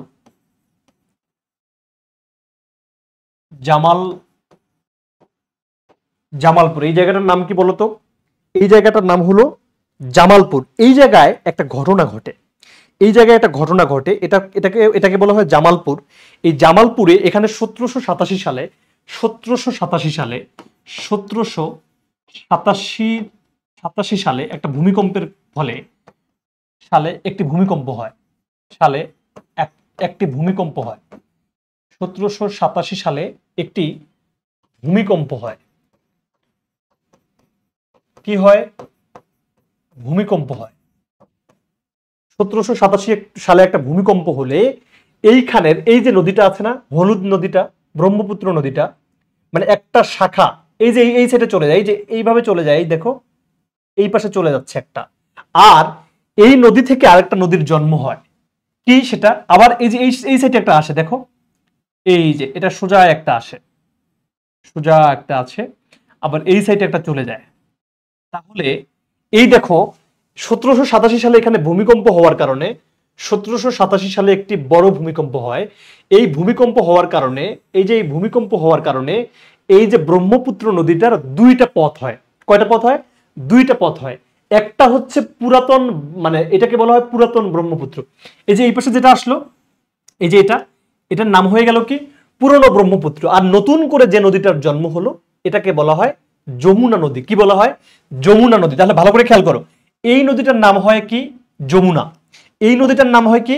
যমুনা। খুবই খেয়াল করার বিষয়, এটার নাম হলো কি? যমুনা নদী। কি নাম হলো? যমুনা নদী। যমুনা নদী। আর হলো এই যে নদীটা আছে না, যেটা আগে ছিল, এটা কিন্তু হয়ে গেল পুরাতন ব্রহ্মপুত্র। এটা কি হইলো? পুরাতন ব্রহ্মপুত্র। দেখো এটার নাম হয়ে গেল পুরাতন ব্রহ্মপুত্র। পুরাতন ব্রহ্মপুত্র। বুঝছো? পুরাতন ব্রহ্মপুত্র। ভালো করে বুঝো, পুরাতন ব্রহ্মপুত্র। এতটুকু বুঝতে পারছো কিনা আমাকে আগে বল। এতটুকু বুঝতে পেরেছো কিনা আমাকে বল। এতটুকু যদি বুঝতে পারো তাহলে আমাকে বলো যে ভাইয়া এতটুকু বুঝতে পেরেছে। আমার সাথে সাথে আগাও, তাহলে বুঝতে পারবা। এতটুকু কি বুঝতে পেরেছো? সবাই বলছে যমুনা নদী। আরে ভাই, যমুনা নদীর লেখার তো কথা বলে নেই, বুঝতে পারছো কিনা বলো যে হ্যাঁ ভাইয়া বুঝতে পারছে। এই এখানে ভূমিকম্পটা হলো কি 1787 সালে বড় একটা ভূমিকম্প হলো। এই ভূমিকম্পের ধাক্কায় মাটির যে হচ্ছে যে একদম চাপ, এই চাপের কারণে দুইটা নদী হলো। একটা হচ্ছে এই সোজায় গেল, সেই নদীটার নাম হলো যমুনা নদী। আর এই বেঁকে যেটা গেল এই দিক দিয়ে, সেটা হলো পুরাতন ব্রহ্মপুত্র। এটা কি? পুরাতন ব্রহ্মপুত্র। এই যে লাল দিয়ে লিখেছি পুরাতন ব্রহ্মপুত্র, এই যে এই জায়গায় লিখেছি যমুনা নদী। বুঝতে পারলে বলো যে ভাই ইয়েস বুঝছি। জি ভাইয়া বুঝতে পারছি, ওকে ফাইন। আমি বলেছি কুড়িগ্রাম জেলার ভেতর দিয়ে একটা নদী প্রবেশ করেছে, সেই নদীটার নাম হলো ব্রহ্মপুত্র। পরীক্ষায় আসবে ব্রহ্মপুত্র নদ কোন জেলার ভেতর দিয়ে প্রবেশ করেছে? কুড়িগ্রাম। ওকে, এই নদীটা যখন এই জামালপুরে, এই জায়গাটার নাম হচ্ছে জামালপুর, এই জায়গাটার নাম হচ্ছে জামালপুর। এই জামালপুরের নিকট এসে 1787 সালে একটা বড় ভূমিকম্প হয়। ভূমিকম্প হওয়ার কারণে একটা নদী থেকে দুইটা নদীর উৎপত্তি হয়। একটা নদী থেকে কি, এই যে সোজা যেটা আসলো, এই সোজার দিকে একদম স্ট্রেট যেটা নিচে নেমে আসলো, সেটা মানে দক্ষিণে আসলো, এটা তো উত্তর। এই দক্ষিণে যে নদীটা আসলো সেটার নাম হলো যমুনা নদী। আর যেটা আরেকটু এই যে বাম দিয়ে একটু ঢুকে গেল, বিশেষ করে দক্ষিণ এবং পূর্বাঞ্চলে যে নদীটা আসলো সেটাকে বলি হচ্ছে পুরাতন ব্রহ্মপুত্র। আর নতুন যে নদীটার নাম হলো সেটা হচ্ছে যমুনা নদী। আচ্ছা, তাহলে আমরা একটা জিনিস বলি, নবীনতম নদীর নাম কি? বাংলাদেশের সব থেকে নবীনতম নদীর নাম কি? প্রশ্ন উত্তর দিতে পারবা? নবীন নদী মানে কি? নতুন নদী হলো কি? 1787 সালে এই নবীনতম নদীর নাম ব্রহ্মপুত্র না। ভাইয়া আর কতক্ষণ ক্লাস হবে? আমি শেষ করব, দ্রুতই শেষ করব, নদীগুলো বুঝায়। বলতো যে বাংলাদেশের নবীনতম নদীর নাম কি? তাহলে এই যে নতুন যে নদীটা হলো, এটা কি যমুনা নদী আমরা বলতে পারি না? এটাকে বলা হয় নবীনতম নদী। কি নদী বলা হয়? নবীনতম নদী। কারণ কি? 1787 সালে ভূমিকম্পের ফলে ব্রহ্মপুত্রের পেট থেকে এই নদীর উৎপত্তি হয়েছে যমুনা নদী। কি নদী? যমুনা নদী। বুঝতে পেরেছো? যমুনা নদী হচ্ছে বাংলাদেশের নবীনতম নদী। আচ্ছা, এখন একটা জিনিস বুঝো, এই জায়গাটার নাম হলো সিরাজগঞ্জ। কি? এই জায়গাটার নাম হলো সিরাজগঞ্জ। বিষয়টা দেখাই তোমাদের। এই জায়গাটার নাম কি? সিরাজগঞ্জ। এই সিরাজগঞ্জ পার হয়ে এই জায়গাটা দিয়ে আরেকটা নদী ঢুকলো, সেটা কি? এই যে এটা হচ্ছে চাপাই নবাবগঞ্জ। এই জায়গাটার নাম কি? চাপাই নবাবগঞ্জ। কি নাম? চাপাই নবাবগঞ্জ। এই জায়গাটার নাম হলো চাপাই নবাবগঞ্জ। চাপাই, চাপাই নতে নবাবগঞ্জ। নবাবগঞ্জ, এই যে চাঁপাই নবাবগঞ্জ, এই চাঁপাই নবাবগঞ্জের ভেতর দিয়ে আরেকটা নদী প্রবেশ করেছে বাংলাদেশে, যেটা কিনা একটু আগে আমরা দেখলাম। সেটা কি? এই যে চাঁপাই নবাবগঞ্জের ভেতর দিয়ে আরেকটা নদী বাংলাদেশে প্রবেশ করেছে, সেই নদীটাকে কিন্তু আমরা পড়লাম এতক্ষণ। দেখো এই যে এখানে লিখেছি পদ্মা নদী, ভারতে এর নাম হচ্ছে গঙ্গা, বাংলাদেশে হচ্ছে পদ্মা। এর উৎপত্তি হলো হিমালয়ের পর্বতের গঙ্গোত্রী নামক হিমবাহ থেকে এর উৎপত্তি হয়েছে। এই নদীটা বাংলাদেশের চাঁপাই নবাবগঞ্জ জেলার ভেতর দিয়ে প্রবেশ করেছে। ওকে, একটা নদী চাঁপাই নবাবগঞ্জ দিয়ে ঢুকে পড়লো। কোথায় ঢুকে পড়লো সেটা একটু দেখো। চাঁপাই নবাবগঞ্জ দিয়ে ঢুকে পড়ে কি হলো, আমি তোমাকে সেই জিনিসটা একটু বোঝানোর ট্রাই করছি, ভালো করে বুঝো। এই যে চাঁপাই নবাবগঞ্জ হয়ে এই যে নদীটা ঢুকলো, এটাকে বলবো আমরা হচ্ছে ব্রহ্মপুত্র, মানে কি বলবো, পদ্মা নদী। এই যে চাঁপাই নবাবগঞ্জ হয়ে আরেকটা নদী বাংলাদেশে প্রবেশ করলো, এটার নাম হলো পদ্মা। এই নদীটার সাথে রাজবাড়ির গোয়ালন্দে এসে এই যমুনা মিলিত হলো। রাজবাড়ির গোয়ালন্দে এসে যমুনা মিলিত হলো, এটা হচ্ছে রাজবাড়ির গোয়ালন্দ। এই জায়গাটার নাম কি? এটা হচ্ছে রাজবাড়ি গোয়ালন্দ। কি বলবো? গোয়ালন্দ রাজবাড়ি, গোয়ালন্দ, গোয়ালন্দ, গোয়ালন্দ রাজবাড়ি। তাহলে এই যমুনা আর এই চাঁপাই নবাবগঞ্জ থেকে যে পদ্মা নদীটা বাংলাদেশে প্রবেশ করলো, সেটা রাজবাড়ির গোয়ালন্দ ঘাটে এসে যমুনার সাথে পদ্মা নদীর মিলন হলো।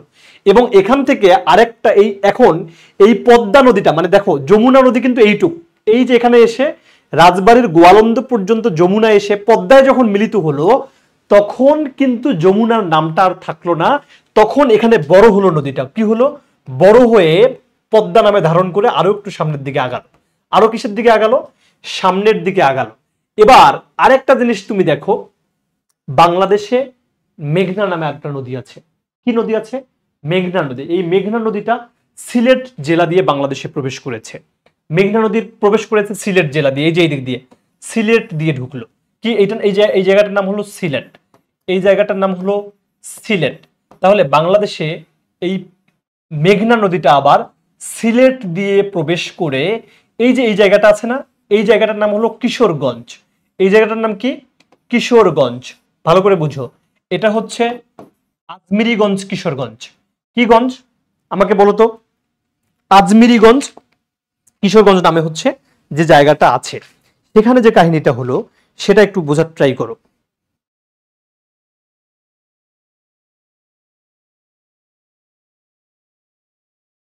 পুরাতন ব্রহ্মপুত্র যেখানে এসে মিলিত হলো, এই জায়গাটা কিশোরগঞ্জ, এখানে মিলিত হয়ে এই যে নদীটা এখানে আবার বিশাল আকারে সামনে আসলো। সামনে আসার পর তোমাদের হচ্ছে এটা কেমনে দেখাই, সামনে আসার পর আমার মনে হয় যে এই তথ্যটা তোমরা লিখে লিখে লিখে ফেলতে পারছো। তাহলে একটু দেখো, সামনে আরেকটু নদীটা আগালো। সামনে যখন একটু নদীটা আগালো, এই জায়গাটা কিন্তু কিশোরগঞ্জের সাথে, মানে দেখো পুরাতন ব্রহ্মপুত্র এখানে আসলো, আর এই জায়গাটায় হচ্ছে যে এই যে এই পাশের জায়গাটা দেখো, এই জায়গাটা কিন্তু সিলেট থেকে আসলো, মানে পদ্মা নদী, এটা কিন্তু হচ্ছে পদ্মা নদী ঢুকে গেল। এই যে পদ্মা, এটা কি নদী আসলো? পদ্মা নদী ঢুকে গেল, সরি মেঘনা নদী ঢুকে গেল। এই মেঘনা নদীটা এবং পুরাতন ব্রহ্মপুত্র এসে মিশলো কোথায়? এটা হচ্ছে ভৈরব কিশোরগঞ্জ। কোন জায়গা এটা? এটা হলো ভৈরব কিশোরগঞ্জ, ভৈরব, ভৈরব কিশোরগঞ্জ। এই ভৈরব কিশোরগঞ্জে যে নদীটা মিশলো, সেটা হচ্ছে পুরাতন ব্রহ্মপুত্রের সাথে মেঘনা নদী মিশে গেল, এবং মেঘনা নদী বড় আকার ধারণ করে, এই যে লাল আকার ধারণ করে এইখানে চাঁদপুরে, চাঁদপুরে এসে কি হলো? পদ্মা এবং মেঘনা, এই যে পদ্মাটা আসলো এবং মেঘনাটা আসলো, এবং বিশাল আকারে মেঘনা নাম ধারণ করে বঙ্গোপসাগরে এই পদ্মা নদীটা হচ্ছে ঢুকে পড়লো। এবার আমি একটা সিনোপসিস দেওয়ার ট্রাই করব। আচ্ছা, এই জায়গা দিয়ে কিছু বুঝে নেই অনেকে, আমি এখন যে জায়গাটা বুঝাবো আগে লিখে নাও, তাহলে হচ্ছে আমার সাথে যদি লিখতে পারো তাহলে হচ্ছে তুমি এবার বুঝবা। ওকে ফাইন, বুঝে যাবা। আমি আরেকবার না বুঝালে এটা বোঝার টাপ একটু। কি সেটা? সেটা হলো যে তিনটা নদীর মিলনস্থল আমরা পড়বো। সব নদীর মিলনস্থল পড়তে হবে না, তিনটা নদীর মিলনস্থল পড়বো আমরা। সেটা হচ্ছে যে তুমি এভাবে মাথায় রাখো, তিনটা নদীর মিলনস্থল আমরা পড়বো। পদ্মা যমুনা। কি পড়বো? পদ্মা, লিখে নাও আমার সাথে, পদ্মা প্লাস যমুনা। পদ্মা প্লাস যমুনা, মানে এটা হচ্ছে মিলিত। কোন কোন নদী মিলিত হয়েছে? পদ্মা প্লাস যমুনা মিলিত হয়েছে। আমরা লিখবো মিলনস্থল, লিখবো এটা, লিখবো কি? মিলনস্থল। মিলনস্থল মানে মিলন কোথায় হয়েছে। ওকে, তাহলে পদ্মা প্লাস যমুনা এটা হচ্ছে মিলিত হয়েছে, এবং মিলনস্থলটা কোথায় সেটা হচ্ছে আমরা লিখবো গোয়ালন্দ রাজবাড়ী। কি লিখবো? গোয়ালন্দ রাজবাড়ী। কি লিখবো আমরা? গোয়ালন্দ রাজবাড়ী। গোয়ালন্দ রাজবাড়ী। গোয়ালন্দ রাজবাড়ী আমরা লিখবো। কি লিখবো? গোয়ালন্দ রাজবাড়ী। মিলনস্থলটা হচ্ছে গোয়ালন্দ রাজবাড়ী।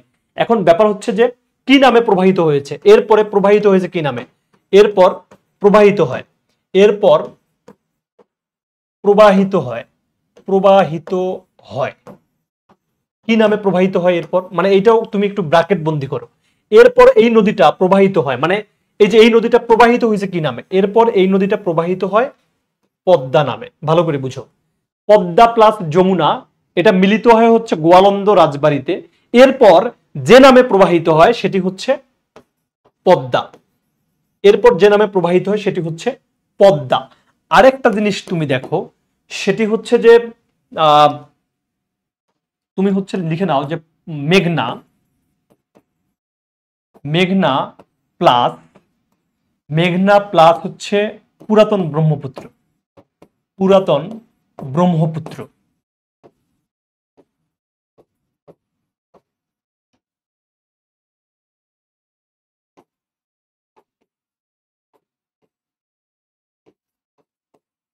আমি লেখা আমার বানানো একটু ইয়ে হতে পারে, তোমরা লিখে নাও পুরাতন ব্রহ্মপুত্র। পুরাতন ব্রহ্মপুত্র এটা মিলিত হয় কোথায়? এটা মিলিত হয়ে হচ্ছে যে ভৈরব কিশোরগঞ্জে, ভৈরব কিশোরগঞ্জ।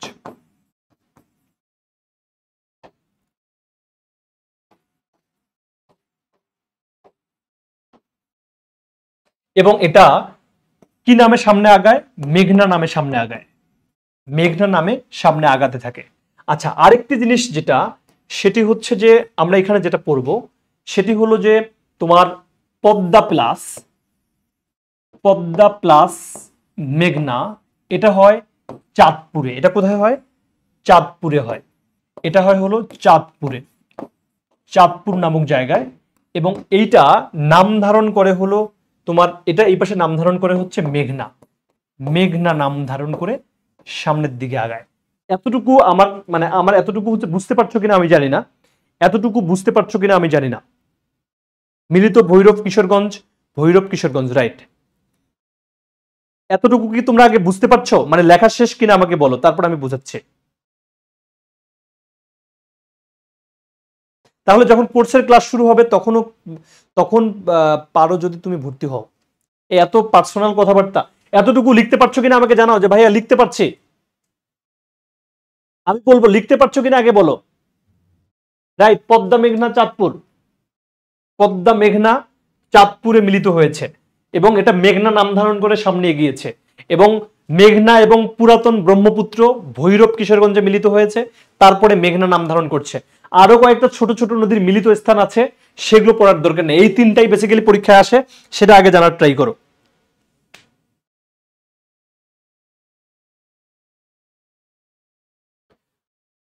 সরি, এখানে একটা জিনিস মিসিং হয়েছে, একটা জিনিস তোমার মিসিং হয়েছে।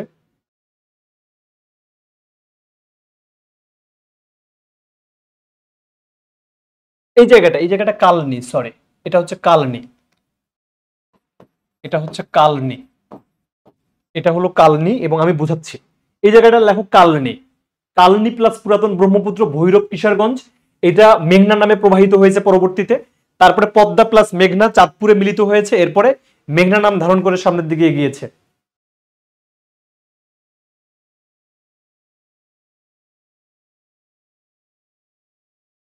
এতটুকু লিখতে পারছো কিনা আমাকে বলো।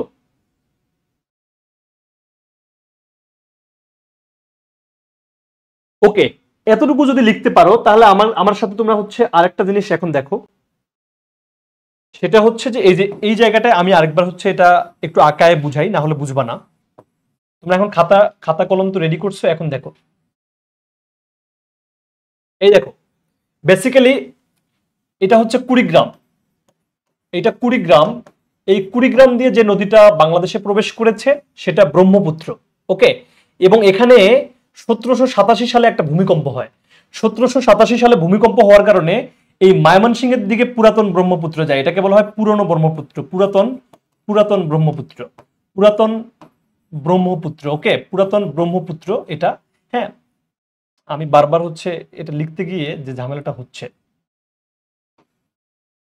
পুরাতন ব্রহ্মপুত্র, এটা পুরাতন ব্রহ্মপুত্র সম্বন্ধে তোমরা বুঝো, বতে হচ্ছে পুরাতন ব্রহ্মপুত্র, এতটুকু বুঝো। আর এই যে এইটা যে যেদিকে গেল এটা কিন্তু যমুনা নাম ধারণ করলো। কি নাম ধারণ করলো? যমুনা। এটা হলো কি?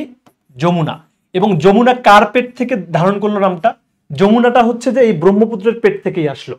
আর এই যে এইখানে এইখানে তোমার হলো যে চাঁপাই নবাবগঞ্জ দিয়ে বাংলাদেশে যে নদীটা প্রবেশ করলো সেটা হচ্ছে পদ্মা নদী, এবং পদ্মা এসে মিশে গেল এই জায়গাটায়। এটা হলো আজমিরিগঞ্জ হবিগঞ্জ, সরি এটা হলো যে গোয়ালন্দ রাজবাড়ি। এটা কি? এই জায়গাটা হচ্ছে গোয়ালন্দ রাজবাড়ি। তাহলে এই যে যমুনা আসলো এবং পদ্মা ঢুকলো, এই পদ্মা আর যমুনার যে সংযোগ স্থলটা, এটা এই যে যমুনা আর এটা হলো পদ্মা। এটা কি? এটা হলো পদ্মা। এ দেখো, পদ্মা প্লাস যমুনা কোথায় আসলো? যে জায়গাটায় মিলিত হলো এই জায়গাটাকে আমরা বলবো কি? আজ এই জায়গাটাকে আমরা বলবো হচ্ছে যে তোমার গোয়ালন্দ রাজবাড়ি। কি বলবো? গোয়ালন্দ রাজবাড়ি, গোয়ালন্দ রাজবাড়ি, গোয়ালন্দ। এই জায়গাটাকে বলবো গোয়ালন্দ রাজবাড়ি, গোয়ালন্দ রাজবাড়ি। এই জায়গাটা বুঝছো? এই জায়গাটা গোয়ালন্দ রাজবাড়ি। আচ্ছা, তারপরে এই যে এই জায়গা দিয়ে কালনী নদীটা ঢুকলো। কি ঢুকলো? কালনী নামে নদীটা ঢুকলো। কালনী নদীটা হচ্ছে বাংলাদেশের সিলেট জেলা দিয়ে প্রবেশ করলো। এটা কিন্তু সিলেট, আমি কিন্তু লিখে দিব একটু পরে। কালনী নদী বাংলাদেশের হচ্ছে সিলেট জেলা দিয়ে প্রবেশ করে এই যে সামনে এসে এইখানে এই জায়গাটা হচ্ছে তোমার ভৈরব কিশোরগঞ্জ। তাহলে পুরাতন ব্রহ্মপুত্র যেখানে মিশলো কালনির সাথে সেটা হলো ভৈরব কিশোরগঞ্জ, ভৈরব কিশোরগঞ্জ। ভৈরব কিশোরগঞ্জে কোন দুটো নদী মিশলো? ভৈরব কিশোরগঞ্জে যে নদীটা ভৈরব কিশোরগঞ্জে মিশলো, পুরাতন ব্রহ্মপুত্র আর কালনী নদী ভৈরব কিশোরগঞ্জে মিলে নাম ধারণ করলো হলো পদ্মা। কি? মেঘনা নাম ধারণ করলো। এই মেঘনা সামনে আগালো এবং এই দিক থেকে পদ্মাটা আসলো। তাহলে পদ্মা আর মেঘনা এসে মিলিত হলো এই জায়গাটা চাঁদপুর। এই জায়গাটা হলো চাঁদপুর, চাঁদপুর। এই চাঁদপুর থেকে নদীটা নাম ধারণ করলো মেঘনা। এই মেঘনা এসে বঙ্গোপসাগরে এসে প্রবেশ করলো। এতটুকু বুঝতে পারছো কিনা আমাকে বলো তো? এবার ক্লিয়ারলি বুঝতে পারছো কিনা আমাকে বলো। যদি বুঝে থাকো বলো যে ভাইয়া বুঝতে পারছে। এই তিনটা নদী জানলেই হবে, আর আসবে না পরীক্ষায়। পদ্মা আর মেঘনা কোথায় মিলিত হয়েছে? পদ্মা আর মেঘনা মিলিত হয়েছে চাঁদপুরে, ঠিক আছে। আর আর হচ্ছে যে তোমার যমুনা, যমুনা আর হচ্ছে যে যমুনা আর হচ্ছে পদ্মা মিলিত হয়েছে গোয়ালন্দ রাজবাড়িতে। কোথায় মিলিত হয়েছে? গোয়ালন্দ রাজবাড়িতে। আর আরেকটা প্রশ্ন আসতে পারে যে হচ্ছে তোমার এই ব্রহ্মপুত্র কোথায়, ব্রহ্মপুত্রের নাম কোন জায়গা থেকে যমুনা নামকরণ হয়েছে? তুমি বলবো যে জামালপুর থেকে। এটা কিন্তু জামালপুর, এই জায়গাটা হচ্ছে জামালপুর। 1787 সালে এখানে একটা ভূমিকম্প হয়, যার কারণে এই ব্রহ্মপুত্রের পেট থেকে যমুনা নামক নদীর উৎপত্তি হয়েছে। এতটুকু বুঝতে পারছো? আমি মোটামুটি টেনে দেখতে হবে তাহলে। আমার মনে হয় তিনটা নদীর উৎপত্তি স্থল জানলেই হবে, আর বেশি লাগবে না। এই তিনটা নদীর উৎপত্তি স্থল সম্বন্ধে জানলেই হবে, আর বেশি লাগবে না।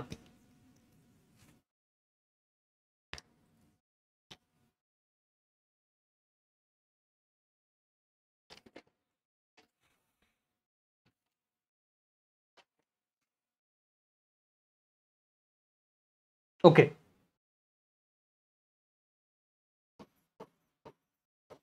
পদ্মা নদীর নাম, এটা হচ্ছে নদী আর এটা হচ্ছে উপনদী,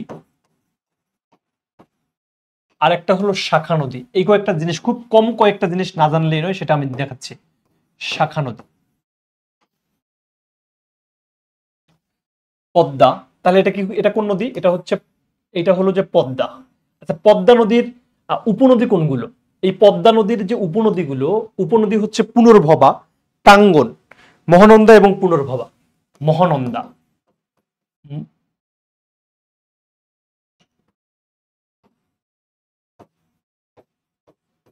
মহানন্দা এবং হচ্ছে পুনর্ভবা, পুনর্ভবা। তাহলে এই পদ্মা নদীর উপনদী কয়টা? দুইটা। এই দুটা মনে রাখলেই হবে। টাঙ্গনটাকেও মনে রাখো, টাঙ্গন, টাঙ্গন, টাঙ্গন, মহানন্দা, পুনর্ভবা, টাঙ্গন। এবং এর কিছু শাখা নদী আছে, পদ্মার কিছু শাখা নদী আছে। শাখা নদী কুমার, মাথাভাঙ্গা, ভৈরব। কুমার নদী, কুমার, মাথাভাঙ্গা, মাথাভাঙ্গা, ভৈরব, ভৈরব এবং হচ্ছে যে আড়িয়াল, আড়িয়াল খা,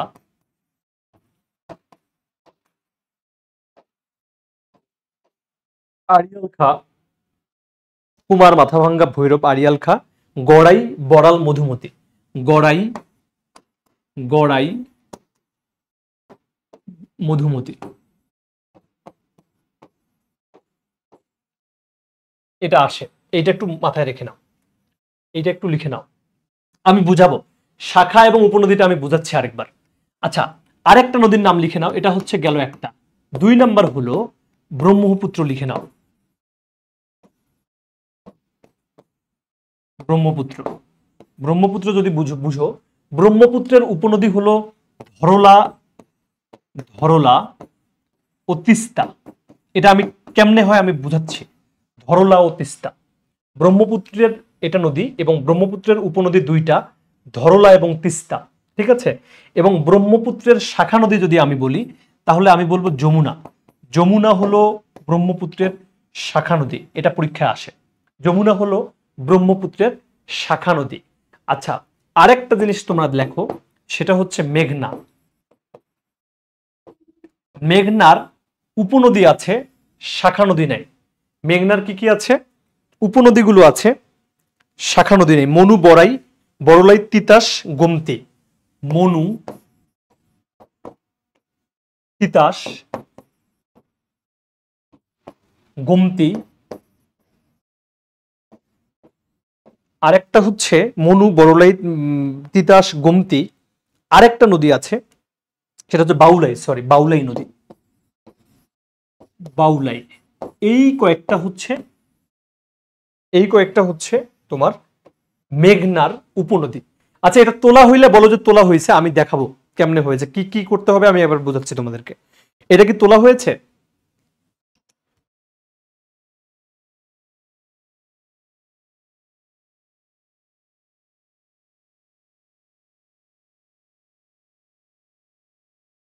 এটা তোলা হলে বলো যে তুলতে পেরেছি, তাহলে আমি একটা জিনিস দ্রুত তোমাদেরকে বুঝাবো।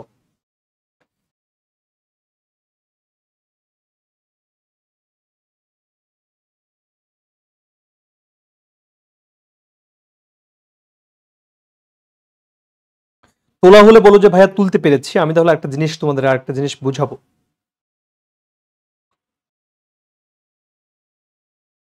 এখানে আরেকটা জিনিস লিখে নাও, সাথে লেখো যমুনা, বংশী, শীতলক্ষা।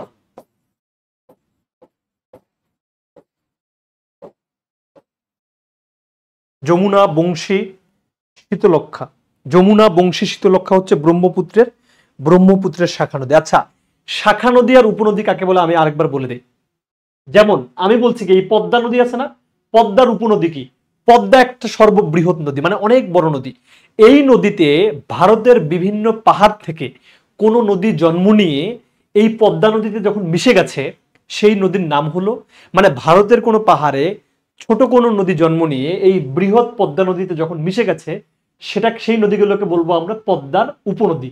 তার মানে এই মহানন্দা, পুনর্ভবা, টাঙ্গন, এগুলো বড় বড় পাহাড়ে, ভারতের বিভিন্ন পাহাড়ে জন্ম নিয়ে এই বাংলাদেশের বৃহত্তম নদী বা দীর্ঘতম নদী পদ্মার সাথে এসে মিশে গেছে। শোনো, বাংলাদেশের বৃহত্তম নদী হচ্ছে মেঘনা, আর বাংলাদেশের দীর্ঘতম নদী হচ্ছে পদ্মা। এটা আমি একটু পরে ক্লিয়ার করাচ্ছি। আমি বলছি কি, উপনদী কাহাকে বলে? উপনদী হলো কোনো পাহাড়ে বা কোনো উৎপত্তি স্থল থেকে কোনো নদী, ছোট নদী জন্ম নিয়ে বড় কোনো নদীতে মিশে গেলে, তাহলে ওই বড় নদীটার উপনদী বলা হয় ওই ছোট নদীগুলোকে।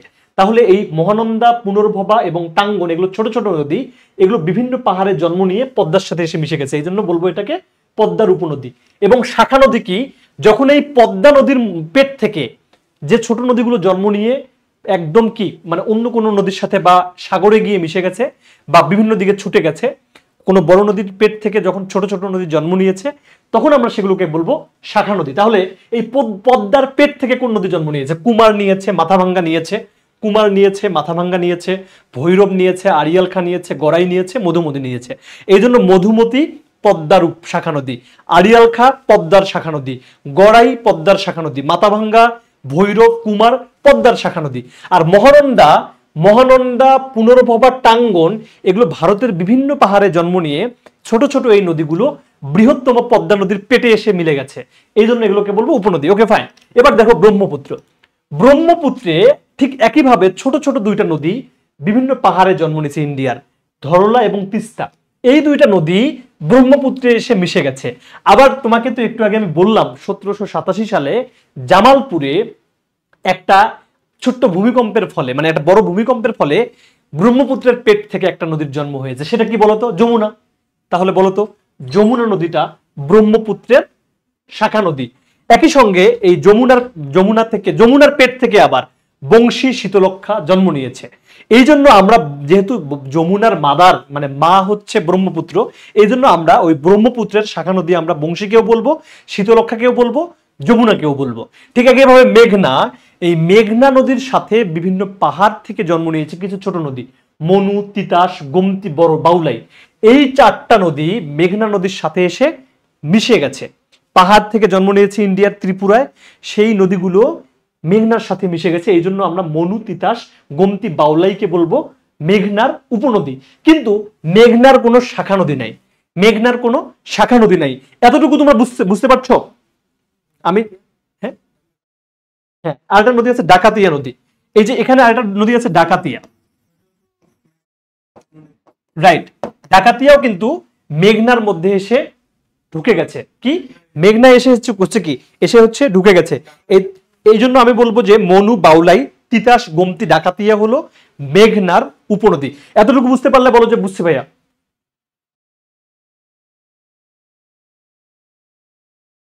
এই যদি বুঝে থাকো তাহলে বলো যে ভাইয়া বুঝে গেছি। দ্রুত বলো, দ্রুত বলো, দ্রুত বলো।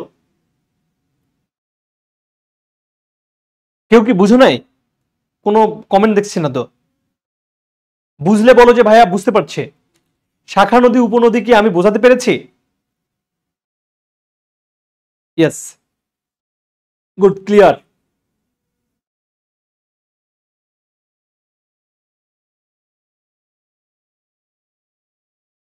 ওকে, থ্যাংক ইউ। তাহলে মোটামুটি শাখা নদী, উপনদীর ধারণা দিলাম। এখন তোমরা একটু বিস্তারিত বাসায় একবার দেখে নিবা। আচ্ছা, আরেকটা জিনিস তোমরা দেখো, আমরা একটা প্রশ্ন আসে সুন্দরবন। সুন্দরবন বাংলাদেশের সুন্দরবন। আচ্ছা, সুন্দরবন পড়ার আগে আর দুই তিনটা প্রশ্ন বলি আগে তোমাদের। সেটা হচ্ছে বাংলাদেশের কোন নদীকে প্রাকৃতিক মৎস্য প্রজনন কেন্দ্র বলা হয়? প্রাকৃতিক মৎস্য প্রজনন কেন্দ্র, বাংলাদেশের একমাত্র প্রাকৃতিক মৎস্য প্রজনন কেন্দ্র, মৎস্য প্রজনন কেন্দ্র, প্রজনন প্রজনন প্রাকৃতিক মৎস্য প্রজনন কেন্দ্র বলা হয় হালদা নদীকে। কোন নদীকে বলা হয় কেন্দ্র? হালদা নদী। হালদা নদী। এই নদীটি হলো খাগড়াছড়িতে। কোথায়? খাগড়াছড়িতে। এই নদীটি খাগড়াছড়িতে, এবং এই নদীটি খাগড়াছড়ির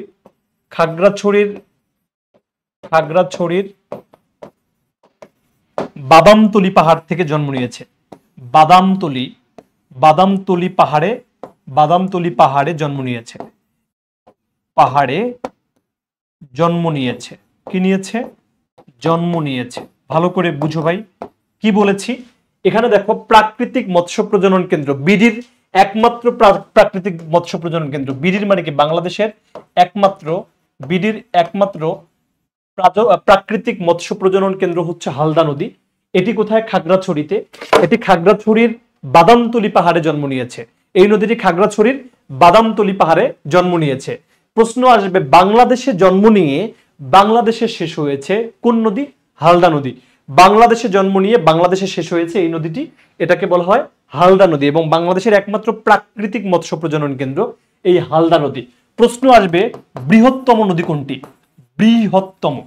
বৃহত্তম নদী হলো মেঘনা। বৃহত্তম নদী, গভীরতম নদী, প্রশস্ততম নদী, প্রশস্ততম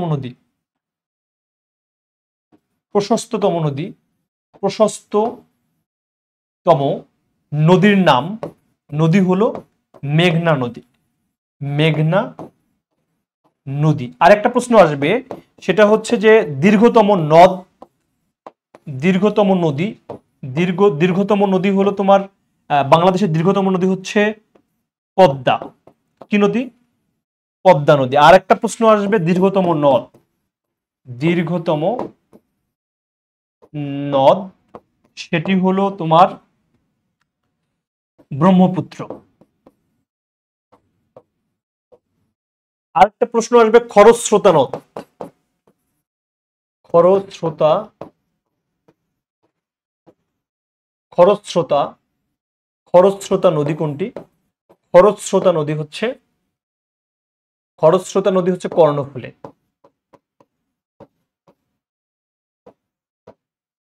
ওকে, খরস্রোতা নদী হচ্ছে কর্ণফুলী নদী।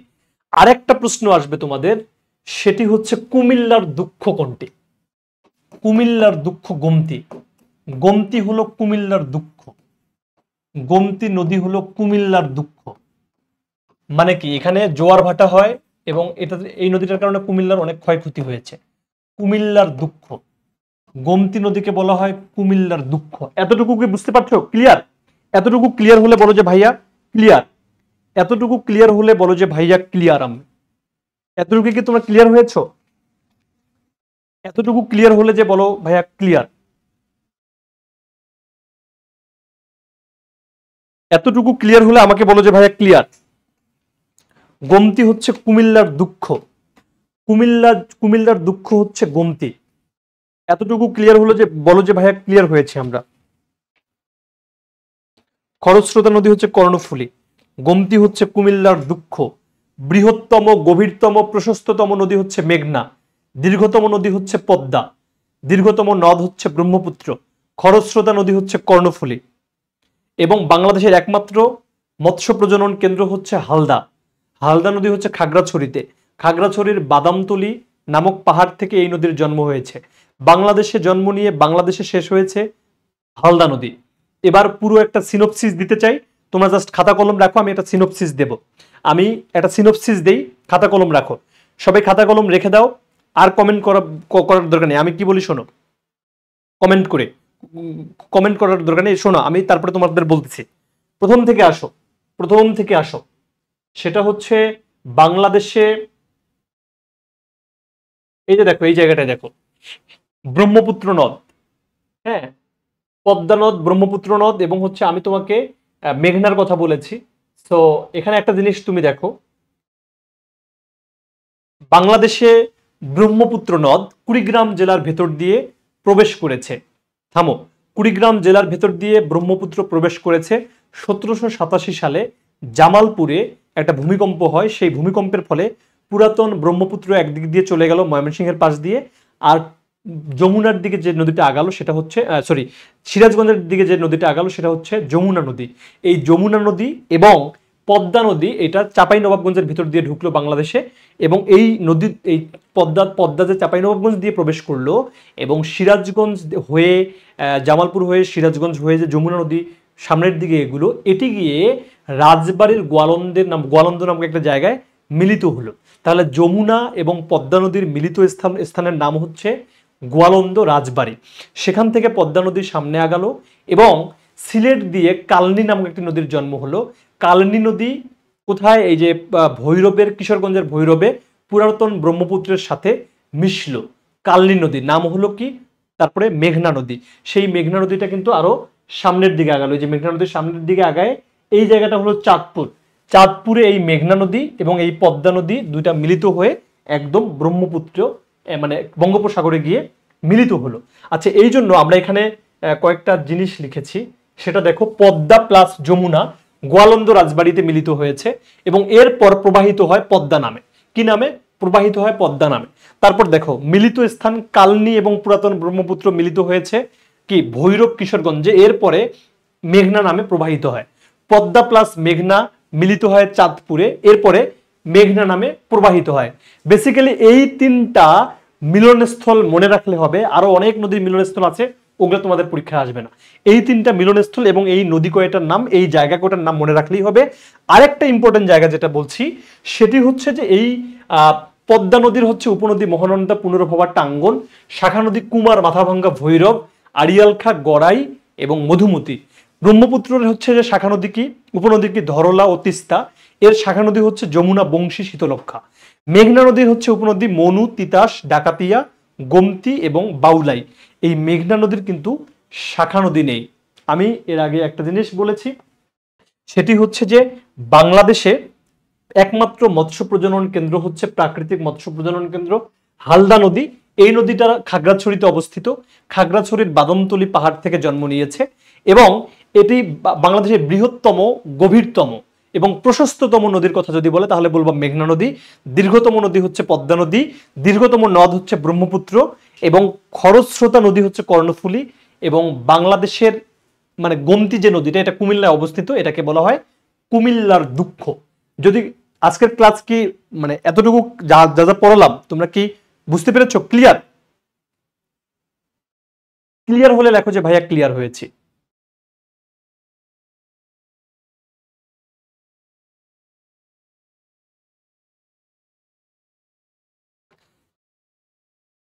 ক্লিয়ার হলে লেখো যে, বলো যে ভাইয়া ক্লিয়ার হয়েছে।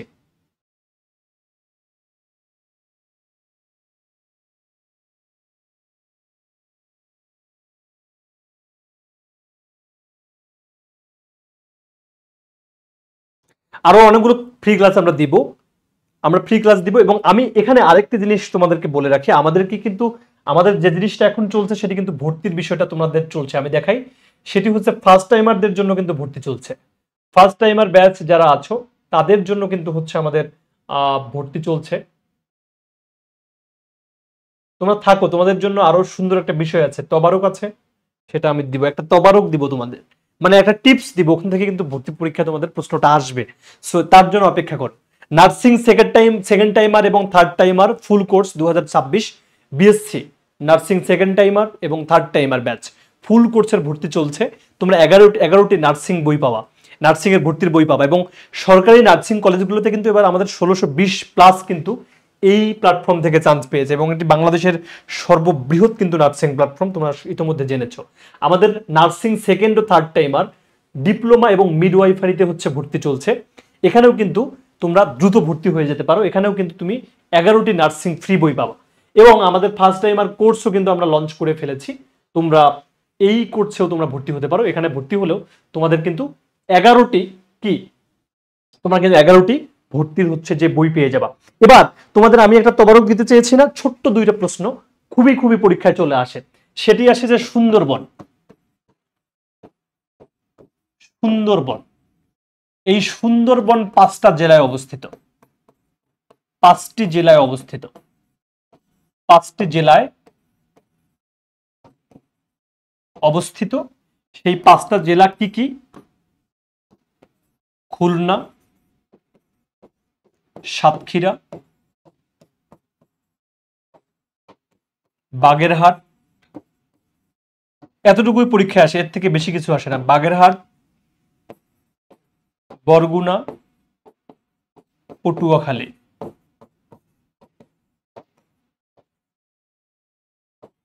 এটাকে মনে রাখবা কেমনে?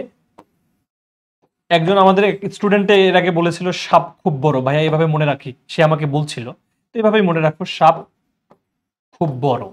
ওকে, আচ্ছা তাহলে এভাবে যদি মনে রাখো, সাতে সাতক্ষীরা, পতে পটুয়াখালী। এটা খুব ইম্পর্টেন্ট প্রশ্ন, পরীক্ষা আসে। খুতে খুলনা, বতে বরিশাল, সরি বরগুনা, বতে হচ্ছে বাগেরহাট,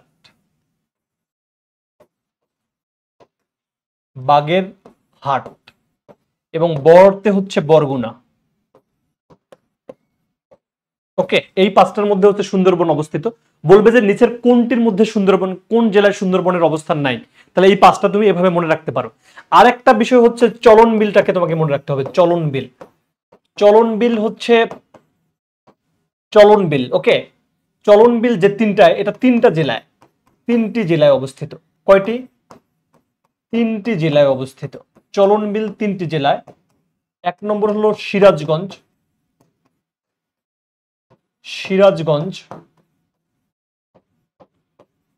2 নম্বর হলো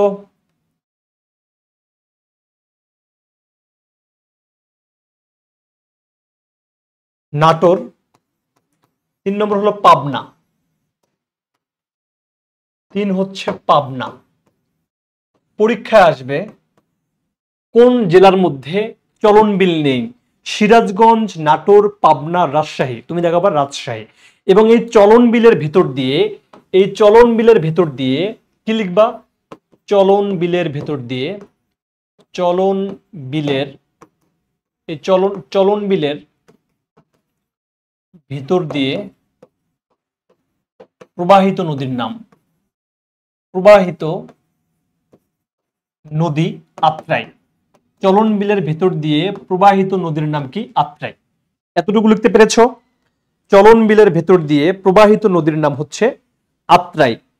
চলন বিলের ভেতর দিয়ে প্রবাহিত নদীর নাম হচ্ছে আত্রাই।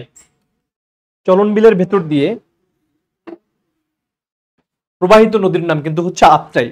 আচ্ছা, ক্লাসটি কি বোঝা গেল? আমি এতক্ষণ যা যা পড়লাম যদি বুঝে থাকো তাহলে বলো যে ভাইয়া বুঝতে পেরেছি। তো কমেন্টে জানাও তো বুঝতে পারছো কিনা ক্লাসটি।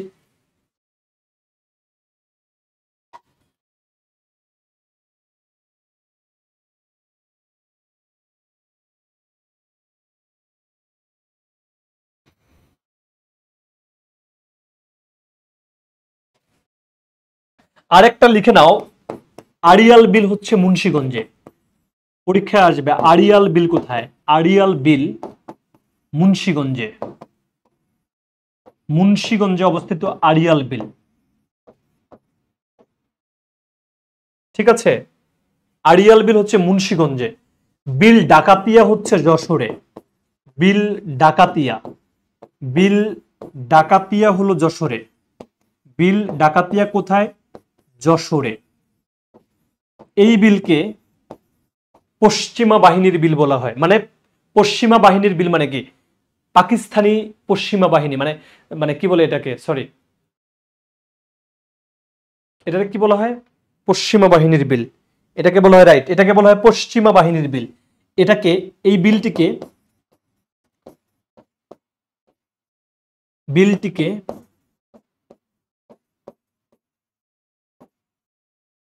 পশ্চিমা বাহিনীর বিল বলা হয়। এই বিলটিকে পশ্চিমা বাহিনীর বিল বলা হয়। পশ্চিমা বাহিনীর বিল বলা হয়। এটা পরীক্ষায় আসে। এই দুটো তথ্য তোমাদের জানলে হবে। আড়িয়াল বিল হলো মুন্সিগঞ্জে, বিল ডাকাতিয়া যশোরে। এই বিলটিকে পশ্চিমা বাহিনীর বিল বলা হয়। মানে পশ্চিমা বলতে পশ্চিম পাকিস্তানি বাহিনী বিল বলা হয়। তারা 1971-এ এই বিলে ব্যাপক হত্যাযজ্ঞ চালিয়েছিল। যেহেতু পশ্চিম পাকিস্তান ছিল, এই জন্য পশ্চিমা বাহিনীর সংক্ষেপে বিল বলা হয়। তো আজকের ক্লাসটি আমি এখানেই শেষ করতে চাই। তার আগে আমি বলতে চাই যে আমাদের নার্সিং ফুল কোর্সের ফার্স্ট টাইম ভর্তি চলছে। সেকেন্ড টাইম এবং থার্ড টাইমার যারা ডিপ্লোমাতে পরীক্ষা দিতে চাও, মিডওয়াইফারিতে পরীক্ষা দিতে চাও, সেই কোর্সের ভর্তি চলছে। এবং BSc nursing second timer third টাইমারদের ভর্তি চলছে। তোমরা ভর্তি হলেই 11টি নার্সিং বই সহ আমাদের যাবতীয় সুযোগ সুবিধা তোমরা কিন্তু পেয়ে যাওয়া। সুতরাং আর দেরি না করেই ভর্তি হয়ে যাও।